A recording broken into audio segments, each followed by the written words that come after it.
Good morning, everyone, or good day to wherever you are in the world, and welcome to day 2 of DudaCon 2024.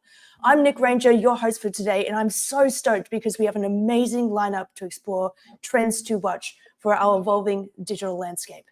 Today, the sessions are filled with invaluable insights from industry experts. Here's what's in store. From 9 a.m. to 10 a.m. PT time, we're going to explore AI and SEO. Opportunity or obstacle, how AI is and isn't changing SEO. From 10 a.m. to 11 a.m. PT, AI and automation, exploring practical strategies to be able to dominate your market. And from 11 a.m. to 12 p.m. PT, Omnichannel for small, medium businesses so you can sell like the big brands.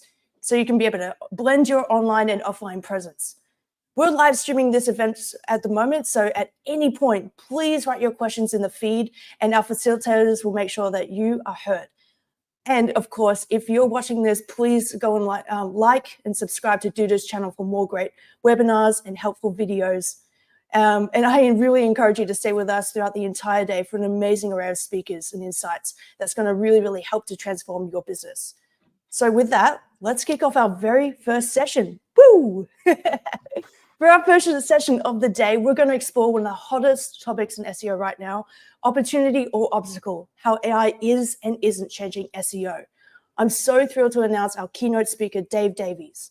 Dave is the head of SEO at Weights and Biases and the CEO of Beanstalk Internet Marketing, a company he founded in 2004 with his wife. And of course, a wealth of experience and knowledge. Dave is a massive, amazing, and recognized speaker in SEO. And a trusted advisor on how AI and machine learning are influencing the industry. Hey, Dave. Hey, Nick, that is very flattering intro. Thank you so much. No worries. On our panel, we have two legends that I'm actually personally subscribed to both of their channels. We have Dr. Marie Haynes, owner of Marie Haynes Consulting and the host of Search News You Can Use podcast and newsletter. Marie has been a guiding force in the SEO community for businesses navigating Google's complex algorithms since 2008. Known for her expertise being cited in Google's Webmaster blog for EEAT expertise, experience, authority, and trust, and of course for her books, the Google Quality Raters Guideline book and SEO in the Gemini era. So it is wonderful to have you here. Hey, Marie. Hey, thanks so much for having me. I'm excited for this. It'll be good. Hell yeah. And of course, joining me in the panel, a man who needs no introduction, Barry Schwartz. Barry is a legendary trusted voice in the SEO community for over 20 years. He's the founder and CEO of Rusty Brick, runs a publication and YouTube channel, Search Engine Roundtable, as well as the news editor at Search Engine Land. His extensive journalism into search changes, insights into like the search trends and algorithm volatility make him an absolutely invaluable addition to today's session. So let's put some respect on that. Hey, Barry. Hey, thanks for having me. It's going to be fun. You have more energy than any of us, and it's like 2 a.m. by you. So, oh, man, I love what I do. And I'm so happy to be here for my very second DudaCon. So, yeah. Hey, everyone. I'm Nick Ranger. I'm the Senior Technical SEO at Dijon Marketing. I'm the chair of SEO Collective Australia and Google Women's Tech Maker Ambassador, and of course, your host for today's session. So, yeah, with that, I reckon let's go and straight dive in. It's really great seeing everyone pop up in the feed, saying where you're from. It's great to have you here, and let's keep that energy up. So, Dave, I'm going to go to you because we're so excited to hear your keynote. When you're ready, please share your slides. Perfect. Thank you so much, Nick, and thanks everybody for joining us here. What I wanted to do with this sort of deck here is just sort of walk through some of the major concepts and core concepts of AIO, some functionality involved in what goes on, and sort of give that baseline and make sure we're all on the same page for what is going to be, what I know will be, just by some of the folks I'm going to be on a panel with here, an amazing session. So let's dive in here. With the opportunity or obstacle, how AI is and isn't changing SEO. So opportunity or obstacle, let's begin with that core question. So the opportunity, of course, AI generated summaries, make your information more accessible to users. On the obstacle side, well, it turns out that users won't actually need to visit your site anymore. Sorry, I'm a dad. That was my one dad joke that I had to get in there. So who am I? I got my start in SEO in '99. I founded an SEO company in 2004, as Nick pointed out. I started covering AI and SEO in articles in 2016 and covering them at conferences in 2018. I went in-house with an AI company in 2021. And there is a 64% certainty that I am a human. So let's start in here. What are AI overviews? Hopefully everybody knows, but I want to get this core baseline down. So they are AI generated responses to a user query. You can see it even understands what it is. So these appear on Google. I'm sure everybody's familiar with the concept of LLMs. So Gemini 1.5 generates them, as we can see here. And this is the current version 1.5. There'll be future versions, of course. And you can see that they have citations over in that. You can see the little links there. Those are generated by a technique called RAG, which I'm going to get into in just a sec. And they're used to double check facts and provide the citations, which of course, as SEOs, this is the thing that we most want. And the citations now favor sites based on Google's traditional search algorithms. That wasn't always the case until about a month ago. They tended to be favoring actually sites that were outside of the top 10. Now they've switched to favoring sites that are inside the top 10. SEO Clarity did a study on this one, and I'm going to give credit to Marie, who pointed out something to me that I had misstated. I'd looked at a fact a little bit wrong and had viewed it almost as a flip-flop, going from about 10% being from the top 10 until a month ago to then being 10% were outside the top 10. So 90% of the results coming from inside of the traditional top 10 results, or most of the citations coming from inside of them.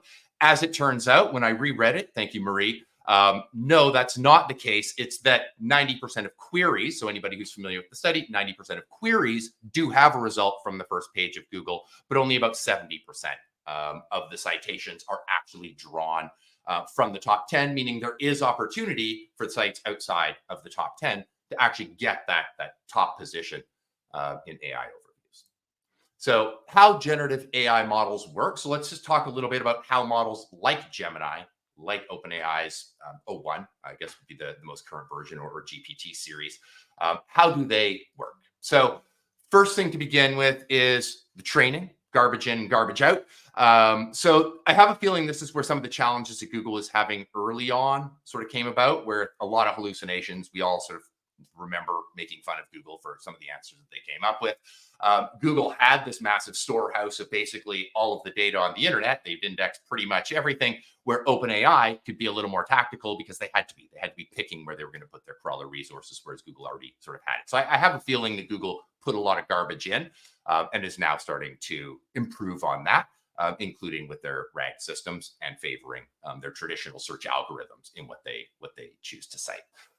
So now the problem, just for those interested, one of the big problems that the trainers of these models, like Google, like OpenAI, and so many more, one of the big problems they're all hitting, believe it or not, is they're actually hitting a scenario where they can't get enough data. So they're hitting sort of a limitation on what they can crawl and what they can digest.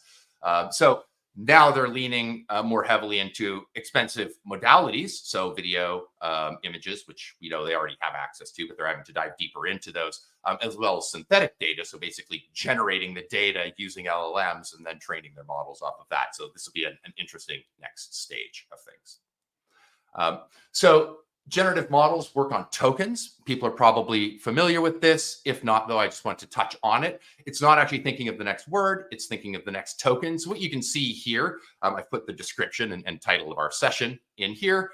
This is OpenAI's. Tokenize are here that I'm using.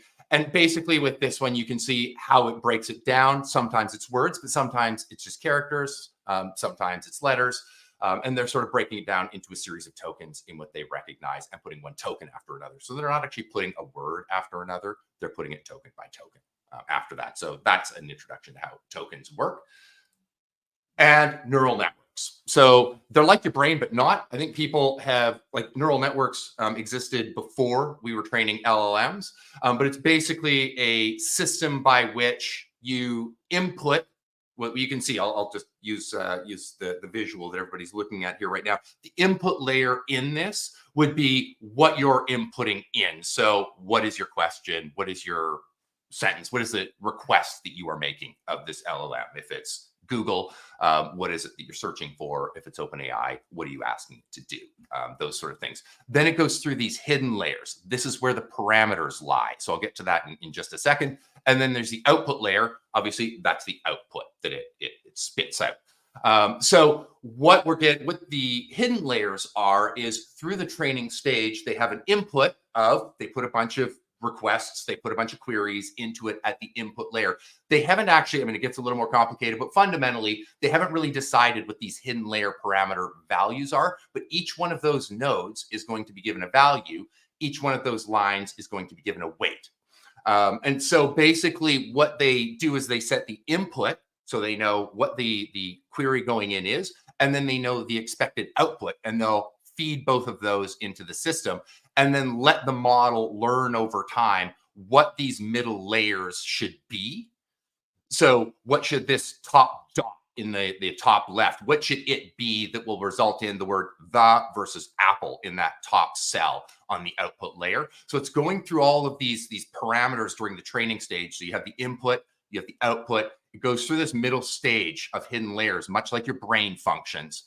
And then eventually, after millions upon millions of training layers, all of these of inputs, all of these hidden layers end up with a value, the model weights.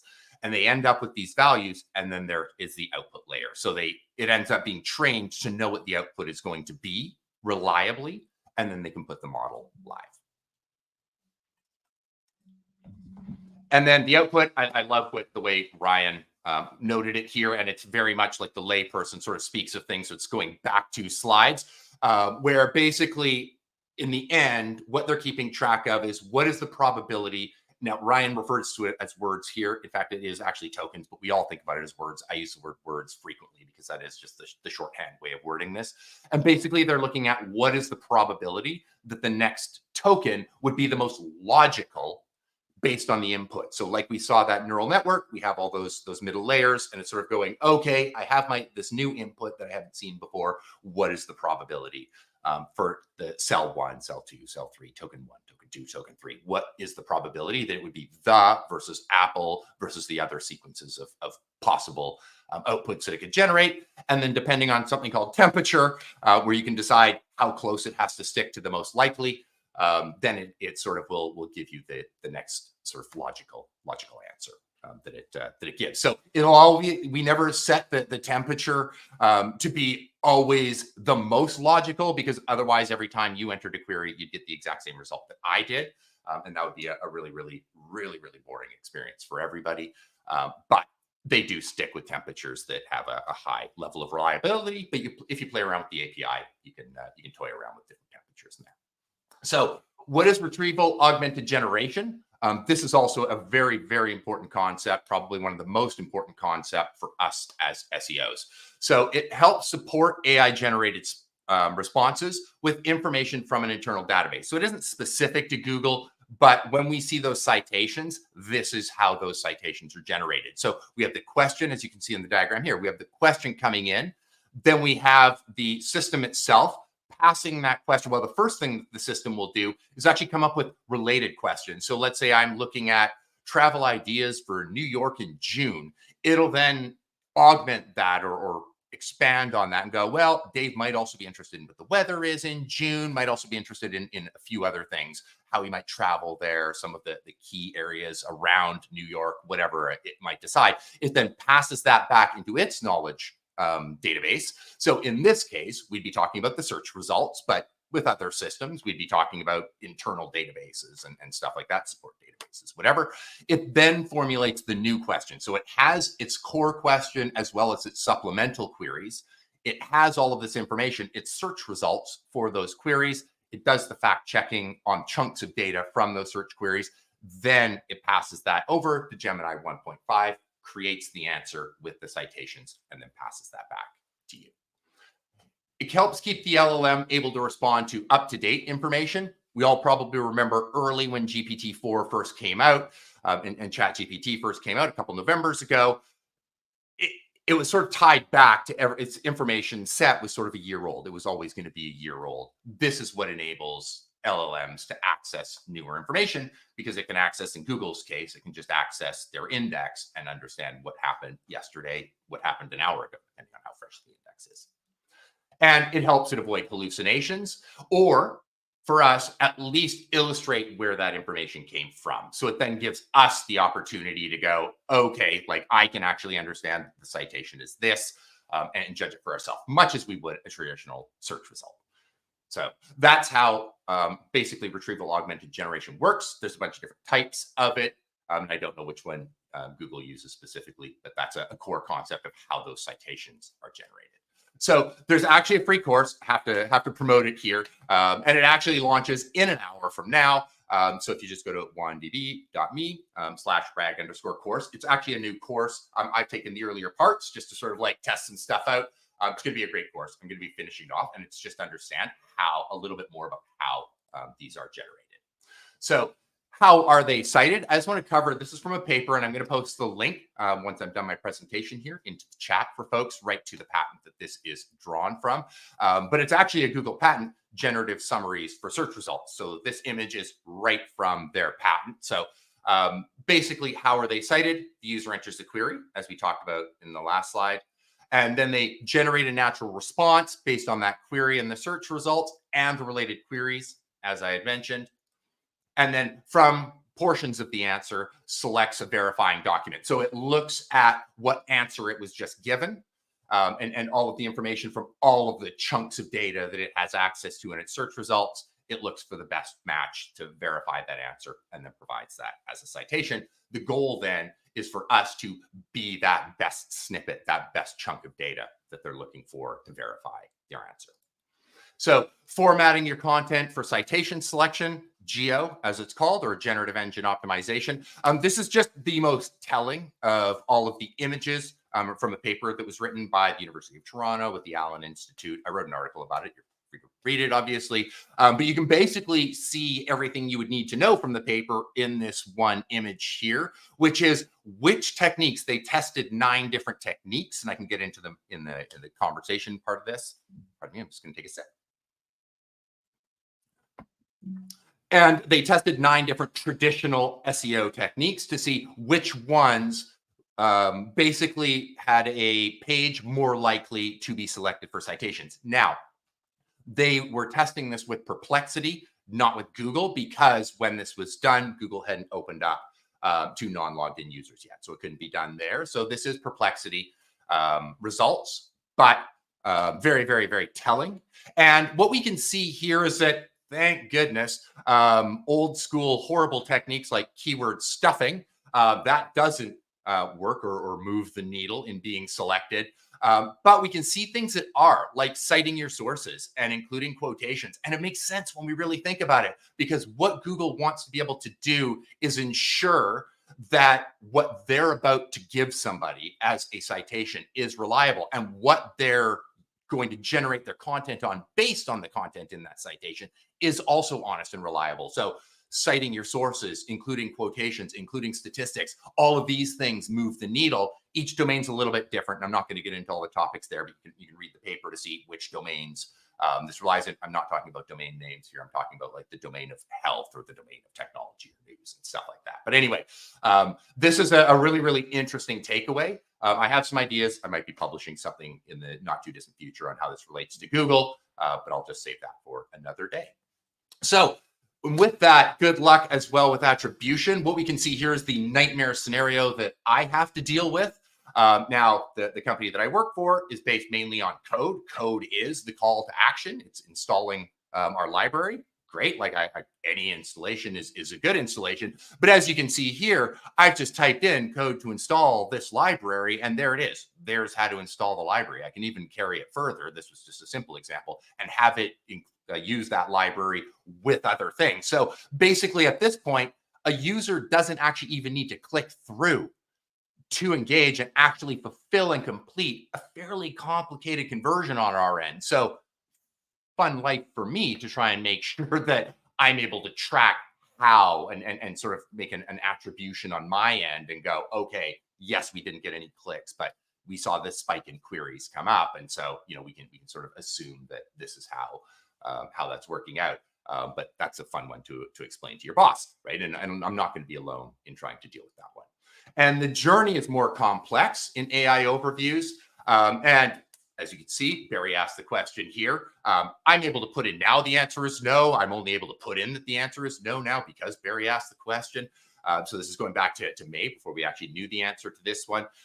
And so does the impression count in AI overviews, or does an impression count in AI overviews if it's part of a more, sort of toggle, right? Like as he's saying here, like if it's sort of hidden and then you haven't clicked more, is it counted? The answer is no to that one. So another thing that though I would put on top of that makes this more difficult is anybody who's familiar with looking through Search Console knows that your lower level queries, things with only 1 or 2 impressions, often don't get shown. They just get included in this aggregate bucket. As the user journey gets more complex, as these things start to become more discussion focused, which query would it be that would be counted? And will it have enough impressions to actually even show up in Search Console? Or is that now just going to be lost data to us with just a larger and larger sort of hidden bucket and aggregated bucket sitting in Search Console that tells us we got the click, but doesn't tell us what that click was based on? And that is, of course, just the beginning. So the future of AI in marketing and how this will impact all of us this is from Sam Altman, CEO of OpenAI, is 95% of what marketers use agencies, strategists, and creative professionals for today will easily, nearly instantly, and at almost no cost be handled by AI. This is true. This is coming. So you can't keep doing what you're doing or you will be replaced by AI. So now our goal is coming up with what do we need to do next? And some of that will be, how do I train for content generation? How do I use these systems to my advantage? Knowing that my competition isn't really AI. My competition is the SEO next to me. But with that, the opportunity lies. And so this is where we can all stay ahead. I'm just going to play a quick video that came out with Google I/O, and then we will head in straight to the discussion. Okay, let's do some tests. Tell me when you see something that makes sound. I see a speaker, which makes sound. What is that part of the speaker called? That is the tweeter. It produces high-frequency sounds. Give me a creative alliteration about these. Creative crayons color cheerfully. They certainly craft colorful creations.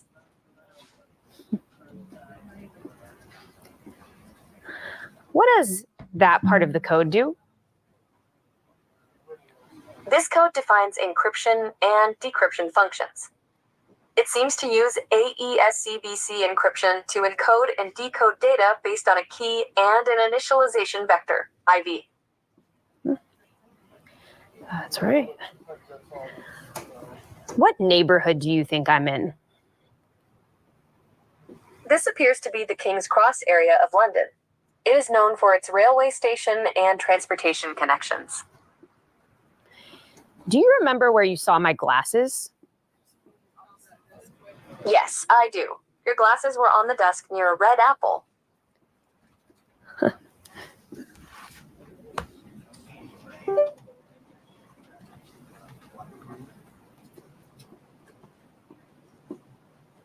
What can I add here to make this system faster? Adding a cache between the server and database could improve speed. What does this remind you of? Schrodinger's cat. All right, give me a band name for this duo. Golden Stripes. Nice. Thanks, Gemini. So even if you've seen that, if you really pay attention to what's going on in this video and all the different things that are going on, we're seeing object detection, code generation, location detection and description, object location, creativity, problem solving in the environment. if we're thinking right now only of what we're seeing with AIO and the citations, we're really missing out on a lot of what the user journey is about to be. And I think those marketers, those of us that are thinking about, okay, if I ran a travel company, how do those glasses she put on help me as a user is navigating the environment that they're in right now as they're traveling? And if I'm Expedia, can I put, tickets for this show that they happen to be looking at right up there, right? Like, into their, earpiece or whatnot. These are the opportunities that are going to be arising for us in the organic and paid space and in other marketing opportunities. And this is the sort of thing that I would hope that people are going to be thinking about. Of course, we need to keep the lights on while we get there. So we're looking at AIO, but I also think looking at this was the same Gemini model and looking at what it's capable of and what that's going to lead us to the next step. And so now it is time to chat with these two, part that I've been looking the most forward to. Wow, awesome. Thank you so much, Dave. That's really, really great. I might kick this off. I'm really interested just to maybe touch back on when you were discussing RAG. So you've outlined how like RAG aims to provide up-to-date and refined results. I think one of the things that like questions that I see pop up all the time is like, well, how can folks be able to like ensure that content is structured or formatted in a way to increase the chance of getting like selected as a citation source by these models? Yeah, and that's a really, really, really good question. And that's what the paper itself that I had sort of like shown a little clip from the image of, that's what it was trying to answer as well. Humorously in the paper, they worded as like, this is the opportunity for like business owners to like beat out the SEOs. And I'm like, no, a bunch of SEOs are reading this stuff. And that's exactly like, we're actually going to be the ones that do this before they do. But anyway, it was like very optimistic of them to think that the business owners would be the one taking advantage of this. One of the things that I found just as a sort of stopgap, like as I'm looking through, we all know like tools like SEMrush and stuff are now able to start to show this is where sites are ranking for AI overviews. Like that data is starting to be able to show up in there. As I'm looking through what that data is and where sites that I'm monitoring, where they are getting them, where they're not. Right now, it seems as if, and I have not done a deep analysis of this yet, but it seems as if the same techniques I was using to capture featured snippets, logical, authoritative, small chunks that are easily understood and then broken up just into sets. It was sort of how I structured things to get that paragraph featured snippet. Those techniques do seem to be working. Where I'm getting citations, it relates very much to what those chunks were. So what is RAG, right? Like here's my 300 character description, and then I'll get into details below that make it more authoritative and speak with authority. So that actually matches what the authors of the paper had found in the authoritative nature, but also using very simple language probably helps. Like I'm optimizing machine learning language, and yes, I probably know more than the layperson. I work with a bunch of MLEs. I don't know more than they do. Oh, sorry, machine learning engineers. So I don't know more than they do. But that right now is my sort of go-to.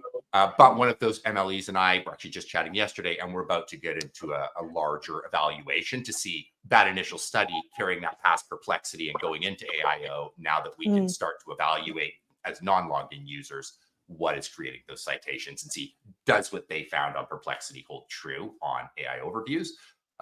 It'll probably take us a few months, but we'll be looking at it and hopefully getting some answers. Happy to share. Yeah, 100%. Yeah, thank you so much for that. I think that just speaks to the complexity of how, formatting and, doing experiments to see like, in the way that content is extracted, based on what Google's already showing and representing, is a nuanced art. But just to sort of maybe tack on like with, when you sort of mention authority, I'm sure a lot of folks out there see in the way that results sort of show, like sometimes they will be from a brand perspective, maybe they'll be from essentially like what I'm trying to like, grasp here is like, in the way that businesses can be able to really adapt to this. Marie, I would love to ask a question to you on how sites can remain trustworthy and valuable in this landscape, in the way that they're wanting to present results and make sure that they've got a good chance to be able to be selected, particularly with expertise. Sure. Well, hopefully my internet doesn't cut out. It seems to do that when I get excited about something. So we'll see here. I think that for many years as SEOs, we've studied this idea of EAT, now EEAT, from the perspective of like, how can we convince Google that we're trustworthy? And more, what Google's been doing is trying to replicate what people think is trustworthy. So there's been a lot of discussion lately about brand and whether brand is a ranking factor. And I think that brand is a people factor. When I'm asking whether it's Gemini or Google search for something and it suggests 3 different websites, you automatically go, oh, well, I've heard of that one or I've engaged with them before. And so being known, if you read the quality rater guidelines and look for the words reputation and known for, you'll see all over the place examples of say The Knot is known for wedding stories. And so I could be a writer with a wedding blog and have really, really great content, but if I don't have name recognition for that, it's going to be hard. So I think trust involves being known. There's other components too. I mean, having references to reputable sources, that's something that Dave mentioned, I think is a good thing too. But really being known as one of the best companies at what you do is the thing that Google's trying to replicate. Yeah.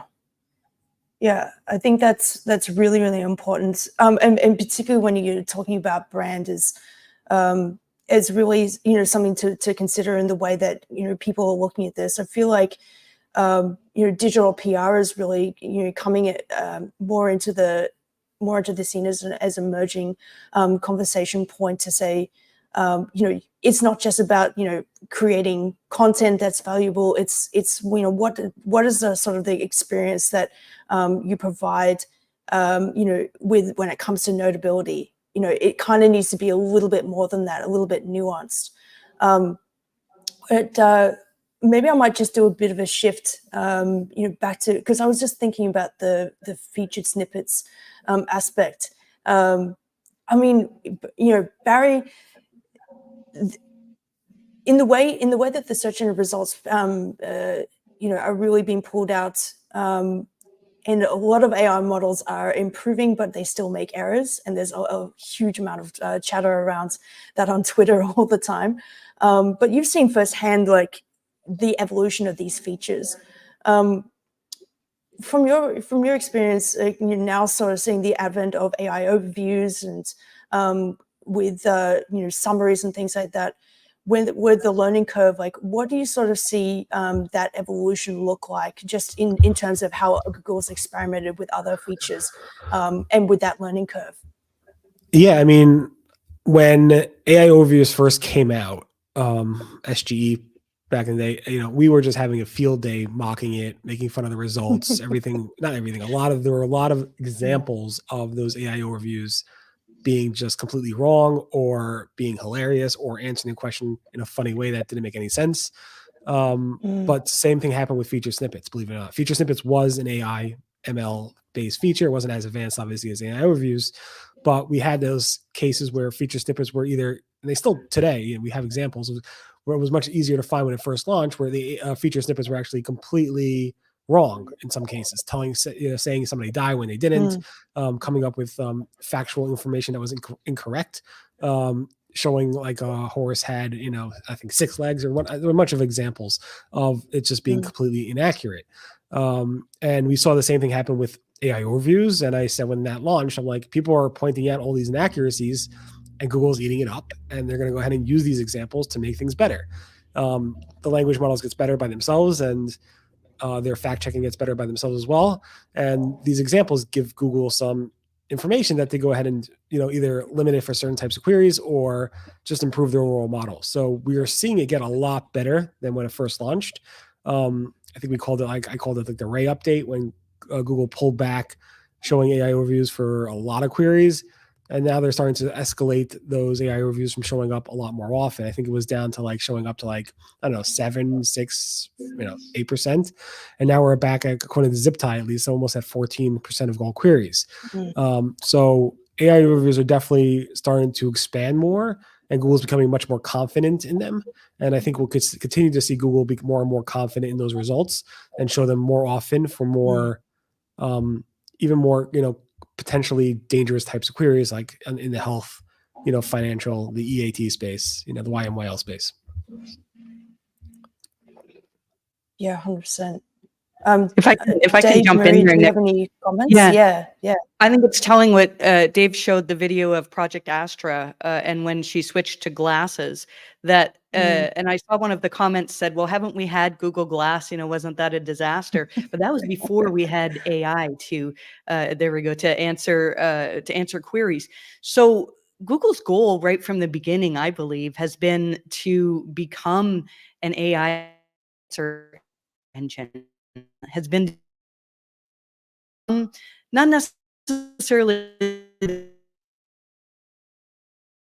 they didn't set out to be AI.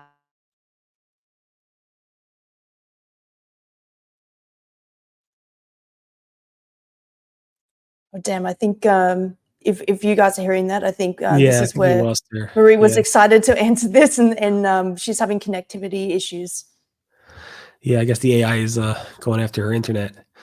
There she is. I think It happens. Too I'm telling spicy. you, every time I get excited about AI, it happens.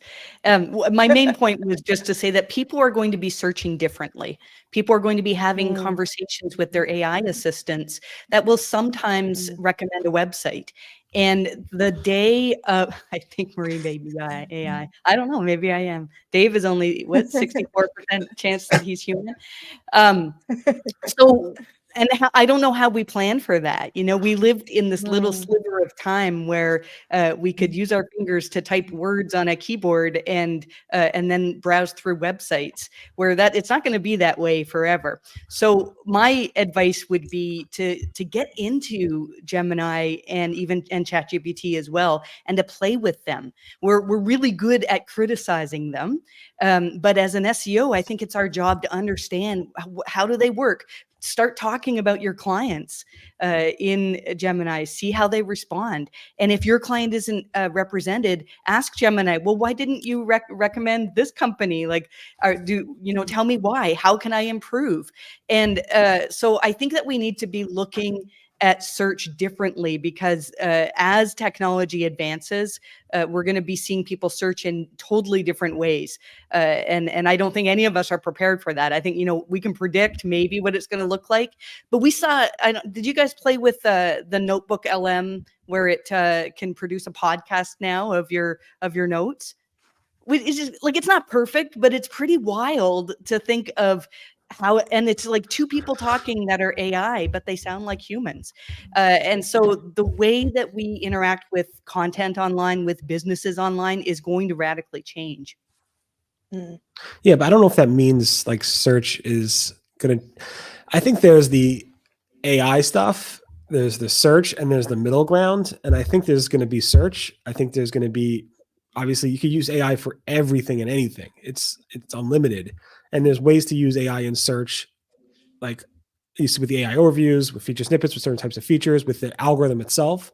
And then obviously using it for SEO purposes, like the Google Small Business channel posted on social media that, the whole controversy where they actually removed that post.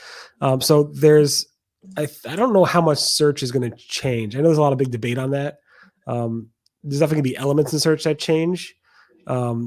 But I think still ads will still dominate everything else organically. So I don't think you have to worry too much. They have to make money. Yeah.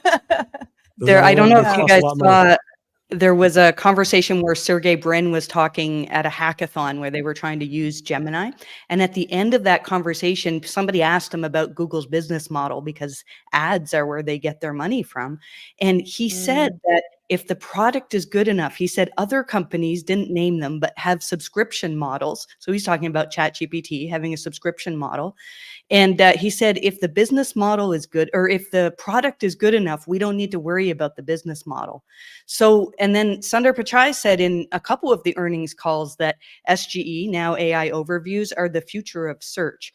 So they're not, I mean, I see what you're saying. I mean, search will always be there, but I think, and he said over the next decade, that we're going to see dramatic shifts. So it's not like, you know, all of a sudden tomorrow, everybody's going to start using Gemini on their phone as the only way they search. Like, that's not going to happen. But gradually, bit by bit, if you have a Pixel phone, it's like creeping in where Gemini gets involved in more and more things and is super useful. Like circle to search. Most of the people watching this probably have never used Circle to Search. It's incredible. I use it multiple times all day. I don't search like normal people do, I think, but I think that gradually, bit by bit, we will move towards a place where we look at what we currently do today for Google search, the same way that we look at the yellow pages today. That it's, I definitely do agree. I think there's going to be more search. I like how Apple's doing it with their Apple Intelligence. They're using the device to figure out, using like obviously AI to figure out what search service they should use. Should they use ChatGPT? Should they use Google Shopping? Should they use Yelp? Should they use Apple Maps? Should they go, you know, I think I like how Apple's thinking about AI, and they're using intelligence, or Apple Intelligence AI, to figure out what AI they should be using for which situations. And of course, sometimes that's shopping results, and sometimes that's, you know, maybe that might be a 10 blue licks, might be ads and so forth. So it's very simple, very interesting to see how Apple's going about it. Not that Apple does everything right. I'm a big Apple fanboy. You can see by all my devices over here. But we will see what happens with that. It should be interesting. I love following this ride. We follow the first 20 years of Google search, and now I'm looking forward to the next 20 years to see what's going to happen. Yeah. I wanted to just make a little comment off what Jose's shared. Like, good old organic results in SERPs keep losing more and more visibility. I want to direct this question to you, Marie, and to you, Dave, because you guys are on the front lines, client facing, particularly what you said, Dave, with AI hiding more traffic with aggregated data. And folks coming to you guys and being like, you know, we've been hit algorithmically. We don't understand, you know, where that's been attributed to, and it's a big spider web to start to untangle. You know, how do you sort of, you know, start to tackle that and, you know, have conversations with folks and really start to break it down in piecemeal for people? Go ahead, Dave. You go first. Okay. Yeah, like there's kind of a couple questions in that one question, though, right? Like, there's the aggregate data side, like, okay, how are we going to deal with that? And then there's, if I'm understanding the question right, also now we've got a black box that we don't quite understand. Like, I used to be able to blame engineer number 17,842 at Google for doing something, right? And my site went down. Now it's just this black box that I can't quite understand, right? And I don't know what it is, and they couldn't even tell me, right? So when I'm looking at the aggregate data side, which is a big problem for me to deal with, I think it's going to be a big problem for everybody to deal with coming up. Even if we just look at in a chat sequence, if the last thing was, what do you think about this, was the information, like the thing, or what else might I want to do, is the query that I put in at the end of this sequence. And then it gives me a thing and I buy a ticket to a show in New York City. Which query? Was it the first one where I asked for things to do, or was it the last one? Which one of those shows up in Search Console as what generated my click? And what the heck what else do you have? Or like, I'll like this one as my last query. Really, there's just so many ways that natural language is going to make this all get really, really weird.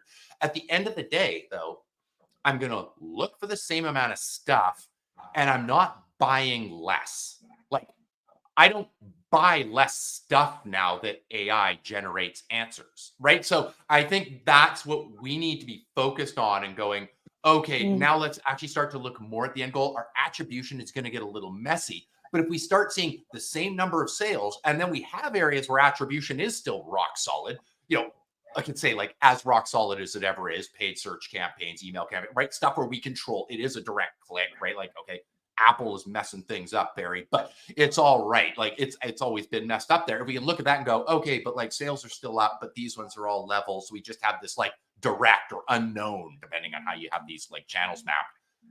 Okay, like it's got to be over here, and we're seeing more impressions in Search Console. We just can't see what those impressions are. Right? Okay, like that's we can sort of connect those dots. That's sort of what I'm doing. It seems really sloppy at this point, though. I haven't gone far enough into it because I'm still reacting just like everybody else is. Like we're also like trying to figure some stuff out. Hopefully, somebody comes up with some great looker dashboards to help us out. And then on the black box side, I mean that just leads to like if you lose like. Exactly as we've all had to do. I may not know. I don't know what engineer number 17,000. I can't remember exactly what number I used before, but like I can't remember what that. I don't know what that engineer did. I don't know what Engineer X. Engineer X, but it is still math, right? Like it or not, it is still math. It's going through that neural net. Here's all the little dots and the parameters and the weights and the biases. That's how the company got named, by the way. The weights and biases assigned to these sort of like parameters. There we are. It still is just fundamentally math. So we need to look at that math and figure out how do we hedge our bets to produce the best thing, just like we've always done. I don't think that side is going to respond faster, but I don't think it's going to be dramatically different. There's still 10 sites in the top 10. I mean, kind of, but like that part's changing even without AI overviews. So I think Dave hit it nail on the head when he said that people are still buying stuff. So SEO is not dead and SEO will not die because there will always be businesses that need to be found. And so if your job as an SEO is helping a business get more business online, then that job continues.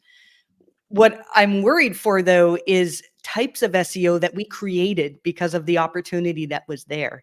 There are so many people that their business is producing information because they know how Google works and get ads on that information, and then they can get money from that. And so my job for many years has been to help businesses that were impacted by Google updates. And I'll tell you, a couple of years ago, I had and I don't know if it's an existential crisis is the word, but I had a really hard time because there was a time where if a business came to you with a sudden drop in traffic, most SEOs here would jump to doing a technical audit, and we would know, we would know certain things to look at, and we would look at whether Google can render your pages and things like that. And today, if you have a client who had a sudden plummet of traffic starting August 15th, when the August core update happened, what do you do? Most of us would not be able to answer that. So in 2022, when Google reached out to a few of us to say that we're going to release this new system, which ended up being the helpful content system, and they told us it was a machine learning system, my thought was, well, if I'm going to be helping people impacted by this system, I need to know a little bit more about machine learning, which, most SEOs really don't know a whole lot. And if you're sitting here going, like, if you're looking at Dave's talk going, oh my gosh, it's all Greek, I don't know this stuff, you're in the same boat as pretty much like almost all SEOs. It's a whole new, it's like we went from optimizing for this algorithm that humans wrote with like rules that we could try to replicate and reverse engineer to something that is very difficult to understand. So I made it my life's mission for the last couple of years to try to understand. And then the DOJ versus Google trial came out, and we had the API files. And there's so much to know about RankBrain, about NavBoost. And these things can explain core update drops. But a lot of the time now, when sites are impacted by core updates, it's because they used to be good at understanding what search engines reward, but they're not great at like meeting the needs of an audience that they have now.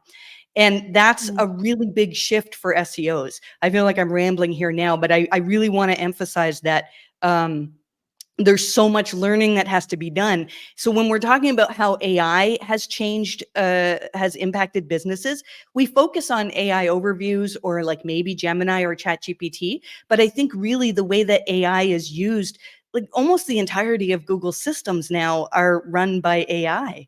And how do you optimize for that? I mean, there certainly are ways, but we don't really have a set of standards as an industry to say what to do. anymore. And when Google tells us, well, here's a document on creating helpful content, and we kind of laugh at it like, well, how could search engines, replicate that? But like, they're actually telling the truth that these are the things that people like, and this is what our algorithms are built to reward. So I just feel this frustration that there's so much that we don't know that we should be learning about. It's very difficult if you're an SEO right now. Oh, 100%. And to that aim, I mean, we've seen a lot of the search intent for particular queries change over time. I mean, with the advent of just multimedia added into the SERPs, like with video content, with versus your text-based pages, where more like shopping carousel, so shopping sort of like UX pages with the left-hand bar, and now showing and image carousels, and just like a lot of different search features that really demand attention away from the click, is really, really challenging. Like, we've got 10 minutes, but I want to maybe just maybe talk a little bit about just to follow on that thread of how, like, with AI overviews increasingly shaping how information is delivered to users, often that leads them, without them actually even visiting the original site. Like, people are staying on Google search. So how do you sort of anticipate, like, how that sort of changes? I mean, I'm thinking like, even like, how one box completely takes over the entire, shopping experience for some folks, instead of like, doing that on the site. So first, I want to ask a question around, like, how have you seen like one box like expand or change over time, to you, Barry, and then maybe to you, Dave and Marie, around like just having a lot of attention just be focused back on Google rather than clicking through to sites. Yeah, so I remember like in the early 2000s, Google came out with Google definitions, and if you typed in a word like, what does, I don't know, sweatshirt mean? And it gave the definition, and all these definition sites were like, Google's stealing traffic from me. It's horrible. How could they do this? Then you had the same thing happen with weather sites and, time conversion sites. Then we had these featured snippets come. So the evolution was the one box did that. Like, all those simple answers, Google's like, we'll get data sources, we'll provide it. Then they came out with the featured snippets, which was basically some type of AI or machine learning that took snippets from a website, and then used that to kind of answer the query. And now we're on this whole new evolution of AI overviews. I mean, ultimately, Google's mission is to provide the best answer as quickly as possible to the user. You can't really blame them. I remember, having a conversation with Google. I'm like, you're stealing traffic from publishers. That was, feature snippets. And they're like, Barry, you're thinking about it from an SEO. We have a mission to make sure we give the search results to our users. We have to give the answer to our users as quickly as possible. If we don't do that, we're going to lose, and another search engine will come out and beat us. And we're trying to provide the best search experience. And I'm like, that really like blew my mind. I'm like, I always thought about it from the SEO perspective, from the publisher's perspective, and now we have thinking about, oh, this is what the search engine is trying to do. So what do I need to do as a publisher or as a content or site owner to make sure to get business? And the answer is produce content that shows up in that box, because Google's going to show it no matter what, and make sure people, and my branding is strong enough that people know to go to me when they have a question. And I once remember complaining to Google, not complaining, but I complaining to Google or about publishers getting hit by algorithm updates and not getting enough traffic and so forth. And one Googler was like, Barry, your site got hit plenty of times by algorithm updates, and you didn't really care. Why didn't you care? Because ultimately, your audience is still going to go to your website even without Google. And you got to build that relationship with your audience to be in that position where you're not dependent on us. Of course, you're going to maybe Google AI overviews or feature snippets will say, Barry Schwartz wrote this, or this person wrote that, or, and so forth. Ultimately, you want to build your brand using these tools. It would be great if Gemini gave a response that said, this person does this and is great at that, and this is where we're sourcing it from. But that takes time to build, just like any person that goes onto a major news channel talking about, the interest rates are being cut today, maybe. So who are they getting onto CNBC today to talk about that? probably some really smart guy who's in a financial institution that's really well respected. It's kind of like that, I think. And I think that's how we have to change our mindset going forward with this. I thought it was interesting how somebody asked you, Barry, about whether you were going to use the, I think it's the Google extended tag to block the AI bots from crawling. And I can't remember exactly what you said, but it was something to the effect of like, it's an honor to be, to have my content train the AI. And I feel the same way. Like if you're Googling something about, or if you're asking a language model something about EAT or something that I've written about, and it quotes me, but you didn't actually go to my website, I'm okay with that, but it depends on your reasoning for producing your content. And this is why Google harps on having an audience first. Because your value is in your audience. If your main value is in getting search traffic to answer informational queries, then that's, of course you're going to be concerned about that. And I think it's just like Barry said, like, it started with definitions, and now language models, if there's something that's known in the world, then the language models are going to be able to answer that. Now, I think there's still opportunity to produce content and do well in search. And that's why, because Google still needs original and insightful content. And we're not used to that as SEOs. We're used to summarizing, what all our competitors did and then maybe try to do it a little bit better. And that model is gone now. Yeah, I'm going to build off something Barry said, but I'm going to be a little meaner to Google on this one because Barry was being really nice. But having Google say, especially in the world of LLMs, having Google say, well, stop relying on us. It's like, well, you're training your model, so stop relying on me, because if you keep stealing my traffic, I'm a publisher. I'm not going to be there for you to train on, right? And that's my big problem. Like I said earlier that, like, yeah, people still got to buy the same stuff.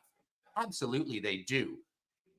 Publishers are the exception to that. The only product they're selling is information. And when Google steals that, we head into the big problem of why is Barry writing? I mean, I know, Barry, you'd keep going because you're just a trooper, and I know you would. But like, there's like other Barrys used to train models, and like, why are these people going to keep doing it if they can't monetize, right? Like, and that's a legitimate sort of problem that they're facing. So I think Google is sort of saying one thing but not listening to themselves from the other side, and they're going, don't rely on us, but then they're relying on us to train their LLMs. So I think I don't like when they say that one, and that sort of heads into the answering users as quickly as possible. Like, of course, that absolutely makes sense on Google's end, but at the same time, if you're not rewarding the person who's producing that content, you're creating yourself a problem. Like as I was mentioning in my presentation, right? Like they're hitting the end of their training data. They don't have any more. They're having to create synthetic data.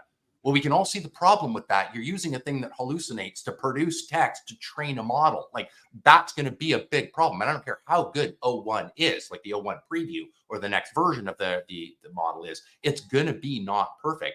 And if all of a sudden the best publishers in the world, if all of a sudden Barry's like, this just isn't worth it anymore because my traffic from Google is gone because they told me not to rely on them. If that is gone, it's now more synthetic data. I mean, I guess that's good for their paid results because it's going to be the only thing left that you can kind of rely on because somebody's willing to pay. Just Dave, quickly, just to be fair, I just regurgitate a lot what people are saying in the SEO world, what Googlers are saying. No reason that LLM can't do that. So fair enough. Everything with a little grain of salt there. Yeah. Yeah. We're heading into just the last couple of minutes. So, guys, if you haven't had your question be answered, please go and reach out to these incredible experts after this. Thank you so much, Dave, Marie, and Barry. Before we head off, I just want to just take a really, really quick minute just to ask where folks can be able to find you after this for any follow-up questions or kudos. Dave, where can people find you? Probably the easiest place is on Twitter. Online Inference is my handle. Online Inference. Go tweet at Dave after this, and all your questions that I know that we didn't quite get to, go ask him. Marie, how would you like people to be able to contact you? Yeah, a couple ways. I have my own little community called The Search Bar. You can find it at community.mariehaynes.com. And I'm also on Twitter, on X, fairly often, although less than usual. And I'm usually quite happy to answer questions on there. 100%. And of course, Barry, what's your best contact point? Honestly, anywhere and everywhere at Rusty Brick. If you're on YouTube now, just go over there, hit the subscribe button, smash that like button, whatever the YouTubers say. But no, anywhere and anywhere. I'm pretty responsive everywhere. 100%. Yeah, so I very much encourage people to do that. He just released, a couple of hours ago, like a new YouTube channel, a new YouTube video. So yeah, you can go and see that. Thank you so much, everyone, for your time today. It has been absolutely phenomenal. Thank you. Thank you. It was great.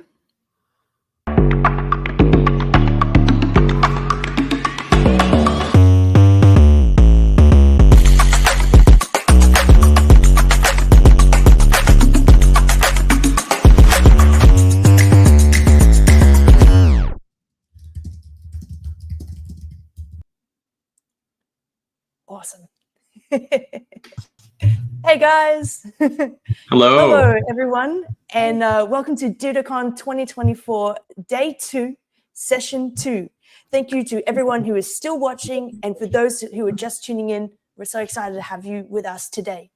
For this session, we are going to deep dive into AI and automation in action. Practical strategies to be able to dominate your market. So this is all about leveraging AI to revolutionize your website building process and be able to stay ahead of the competition. And this is specifically for digital marketing agencies. I am so thrilled to introduce you to our keynote speaker, Ruan Marinho. Ruan is the founder of DevelopMark, a leading digital marketing agency known for pioneering AI-driven solutions to enhance business efficiency.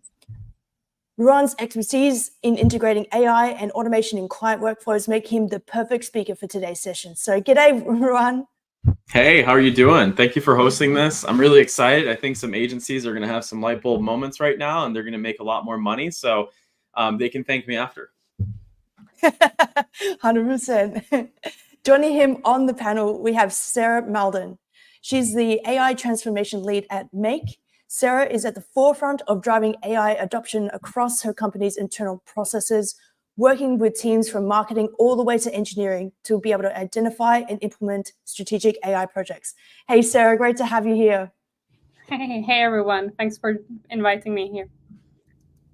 Hell yeah. Next, we have Owain Williams, the B2B editor for Tech Radar Pro, where he specializes in creating content that helps small businesses and entrepreneurs build and grow their websites. Owain's insights into how website builders can harness AI will no doubt be exceptionally valuable today. So thank you so much for joining us, especially since you're braving a cold. Thank you for being here, man. Thank you very much. Yeah, nice to see everybody, and good evening, good afternoon, good morning, depending on where you're located. I think we've got a little bit of all time zones on this call. So 100%. Yeah, that's the benefit of a nice live streaming conference. And lastly, my name is Nick Ranger, the Senior Technical SEO at Design Marketing. I'm the chair of SEO Collective Australia and Google Women Techmaker Ambassador, and of course, your host for this session. Thanks. And with that, I'm going to pivot to our keynote speaker, Ruan. Ruan, when you're ready, can you share your slides and we'll take us through your presentation, leveraging AI and automation to transform the website building process. Over to you. Absolutely. Thank you so much. Yeah, AI has dramatically changed our business, as many people I think watching has done so as well. So today, we're going to be talking about practical use cases that you can utilize to take to your clients right after you get off of this today's actual sessions. And this is going to be really great for people that are already delivering digital services to your clients. And these are practical. So I'm going to actually show you the under the hood of how these things work so that it's not just theory, it's actually applicable. So we're going to go through our philosophy on AI assistants, then utilizing automations with those assistants, how we generate AI content at scale, using AI analysis, and some new reporting features that we're finding that's making our clients really enjoy the data that we're sending them. So I'm going to be switching between the slides and my actual screen share because I'm a big believer in actually showing people how things work rather than just saying different theories. And I'm not afraid to show the domains, the clients, the URLs, those kinds of things, because I love giving people opportunities to go on different tools and look at the websites that I'm working on so you can learn from them too, if you are learning from them. So my goal by the end of this meeting is to, or this session, is that you guys leave with actionable AI strategies that can increase your revenue so you can make more money and spend it however you wish, reduce client churn because it's more expensive to get a client than it is to keep a client.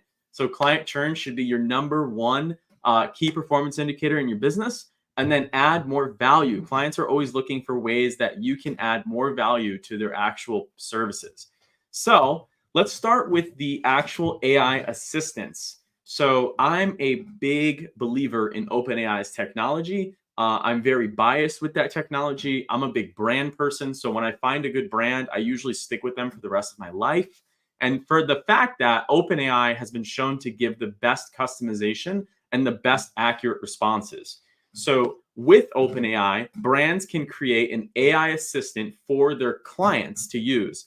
And this is going to be really important because as I show you some of the different automations that we set up for our clients at DevelopMark, which is our agency, we need an assistant to start off with. So if you head over to platform.openai.com, you can get started for free and just by punching in a credit card to get started creating an assistant for your client.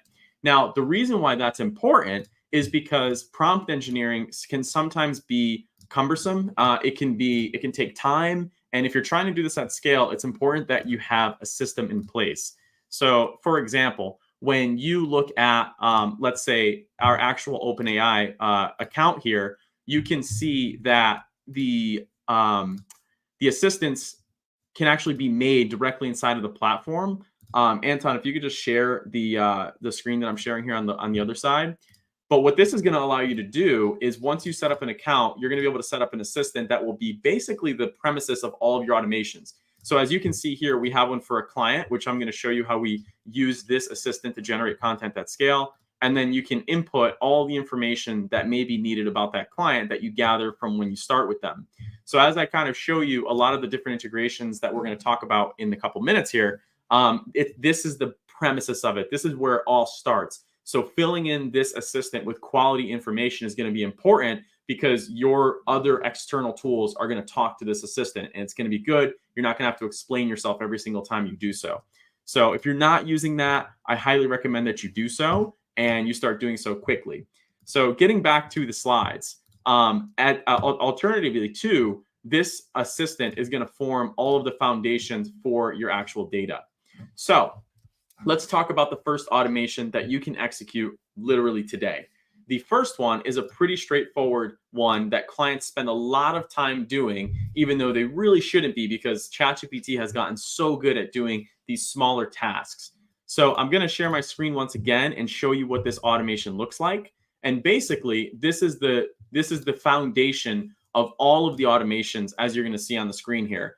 The first step is there's always a trigger. So something has to happen. So all of the automations that I'm going to show you today, there's a trigger going on, meaning something is activating ChatGPT.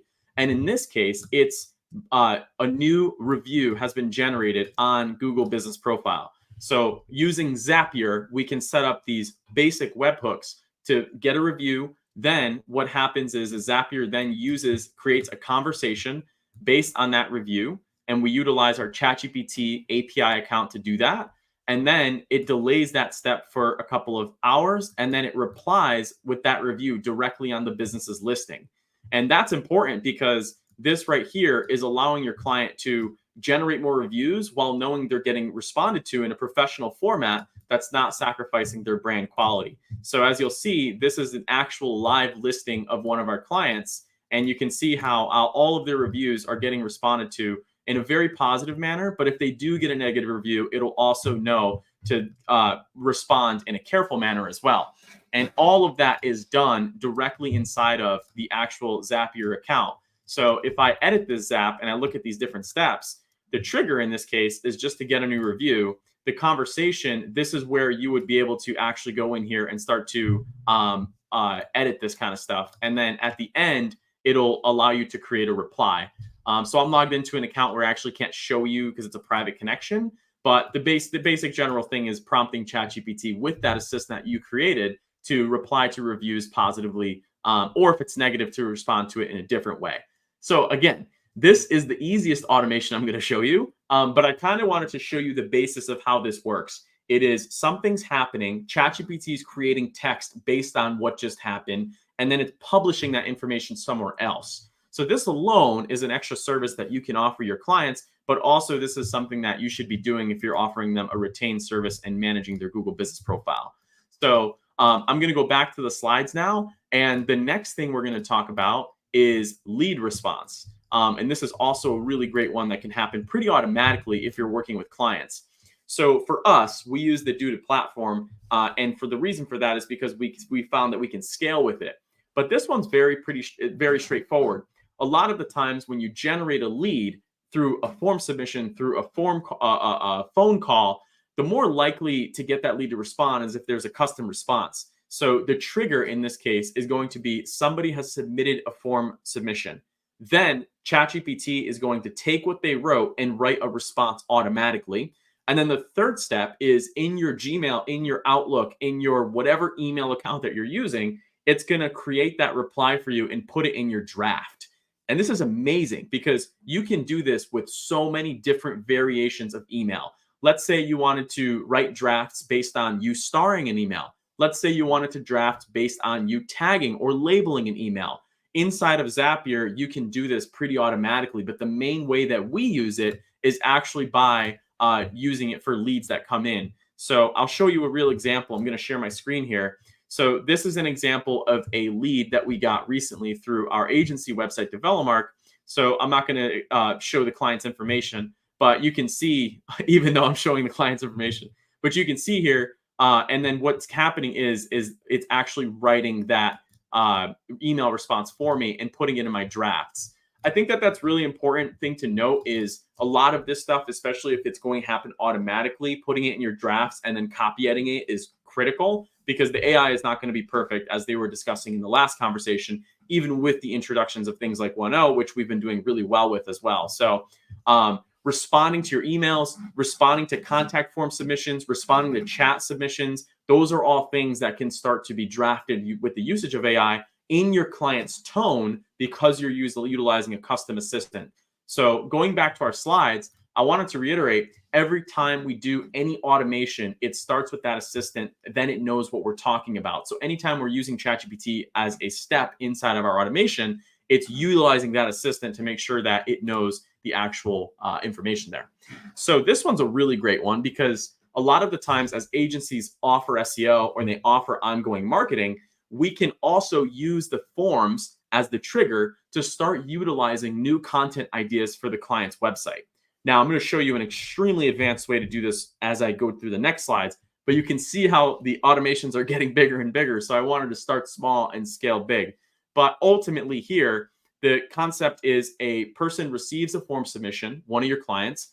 ChatGPT then recommends a page you should add, recommends an FAQ you should add, recommends a blog you should add, puts that information into a Google Sheet, and then you can email those recommendations to the client. So you always have an ongoing SEO strategy using their own data, which is really exciting because a lot of us pay for expensive keyword research tools. A lot of us pay for expensive SEO research tools, when really utilizing the client's data has been a way that we've found to get the ultimate results with what we're doing. So same kind of concept, using the form, creating ChatGPT responses, and then utilizing that data however you see fit. So now when I talk to my client, I can say, hey, somebody contacted you for bathroom remodeling. Do you think it's a good idea we add a different parts of bathroom remodeling section on your site? What about FAQs? What questions do people have about that? And then here's some blog topics. Which ones do you want us to execute? So now your client feels like you're actively engaged in their project and you can continue the conversation with them without having to spend a bunch of your time on research. This one alone has saved us a ton of time and has improved our client satisfaction simply because this is happening for a lot of the projects that we use. So AI call analysis. This one's very similar to the form analysis that we were talking about. But basically, a lot of different tools, things like CallRail, most call tracking tools will actually allow you to listen to the phone call. And so using the same concept here, AI can listen to the call transcript. It can analyze the call and generate insights. And then it can develop an ongoing content plan based on what people are saying when they're calling in. This is a great way to get unique, useful data without actually paying for a lot of these expensive tools to give you that data with your client's own data. And it's a great sales pitch because everyone's targeting the keywords on, let's say, SEMrush, Ahrefs, SpyFu, etc., SimilarWeb. They're all targeting the same things. This is data that's unique to your client. So by doing active listening, you can become the person that has the best data, which is going to help you rank in general. So this is something we do for all of our clients, specifically if they're doing marketing and advertising, because we need to come up with ideas that are more unique than the ideas that everyone is searching out there. So we'll use this very similar concept. Phone call comes in, ChatGPT listens to the phone call and then provides recommendation. We pitch those recommendations to the clients, they accept them, and then we execute. And so now I think this is the one where the biggest use case is for most agencies, and it's creating content. So there is many ways of doing this. The way I'm going to show you on today's call could literally revolutionize your service if done correctly.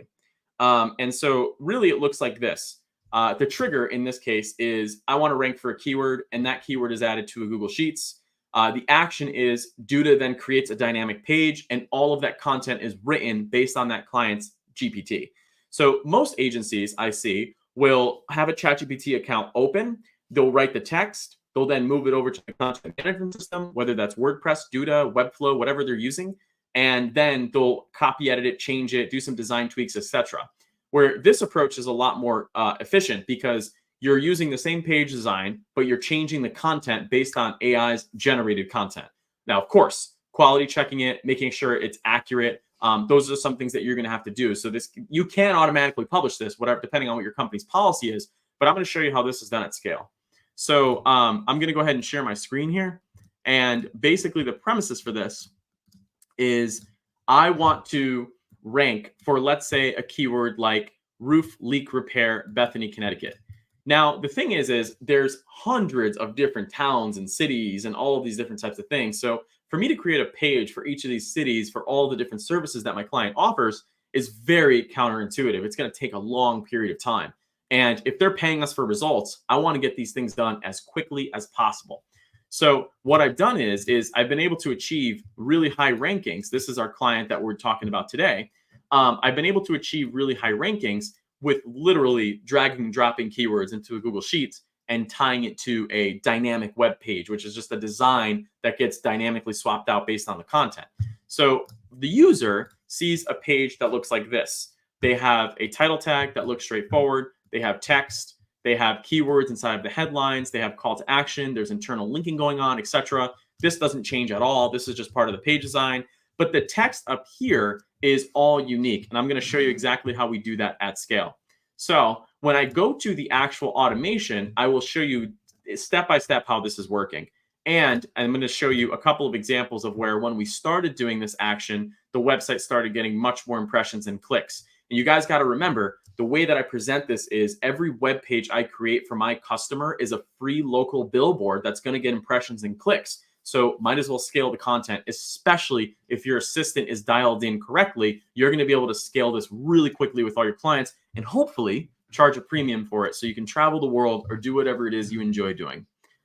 So this is basically how this automation works. Now, I want to give you guys a quick heads up. This is a big automation. So I'm going to show a couple of these, but this is kind of the main one that's happening. We have a keyword being entered into a spreadsheet. And so if you would imagine, you can type in things like roof repair town, roof leak repair town, roof replacement town. The keywords that you type in are pretty endless. You can go as far as you want with that.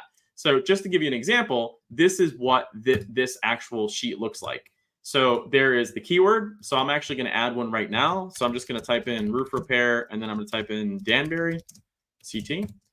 So that is the trigger. Me adding this to this cell is the trigger. And what that's going to do is it's going to create a new row that looks like this with all of the content put into that spreadsheet, which is then connected to a web page. So that's kind of how the science works there.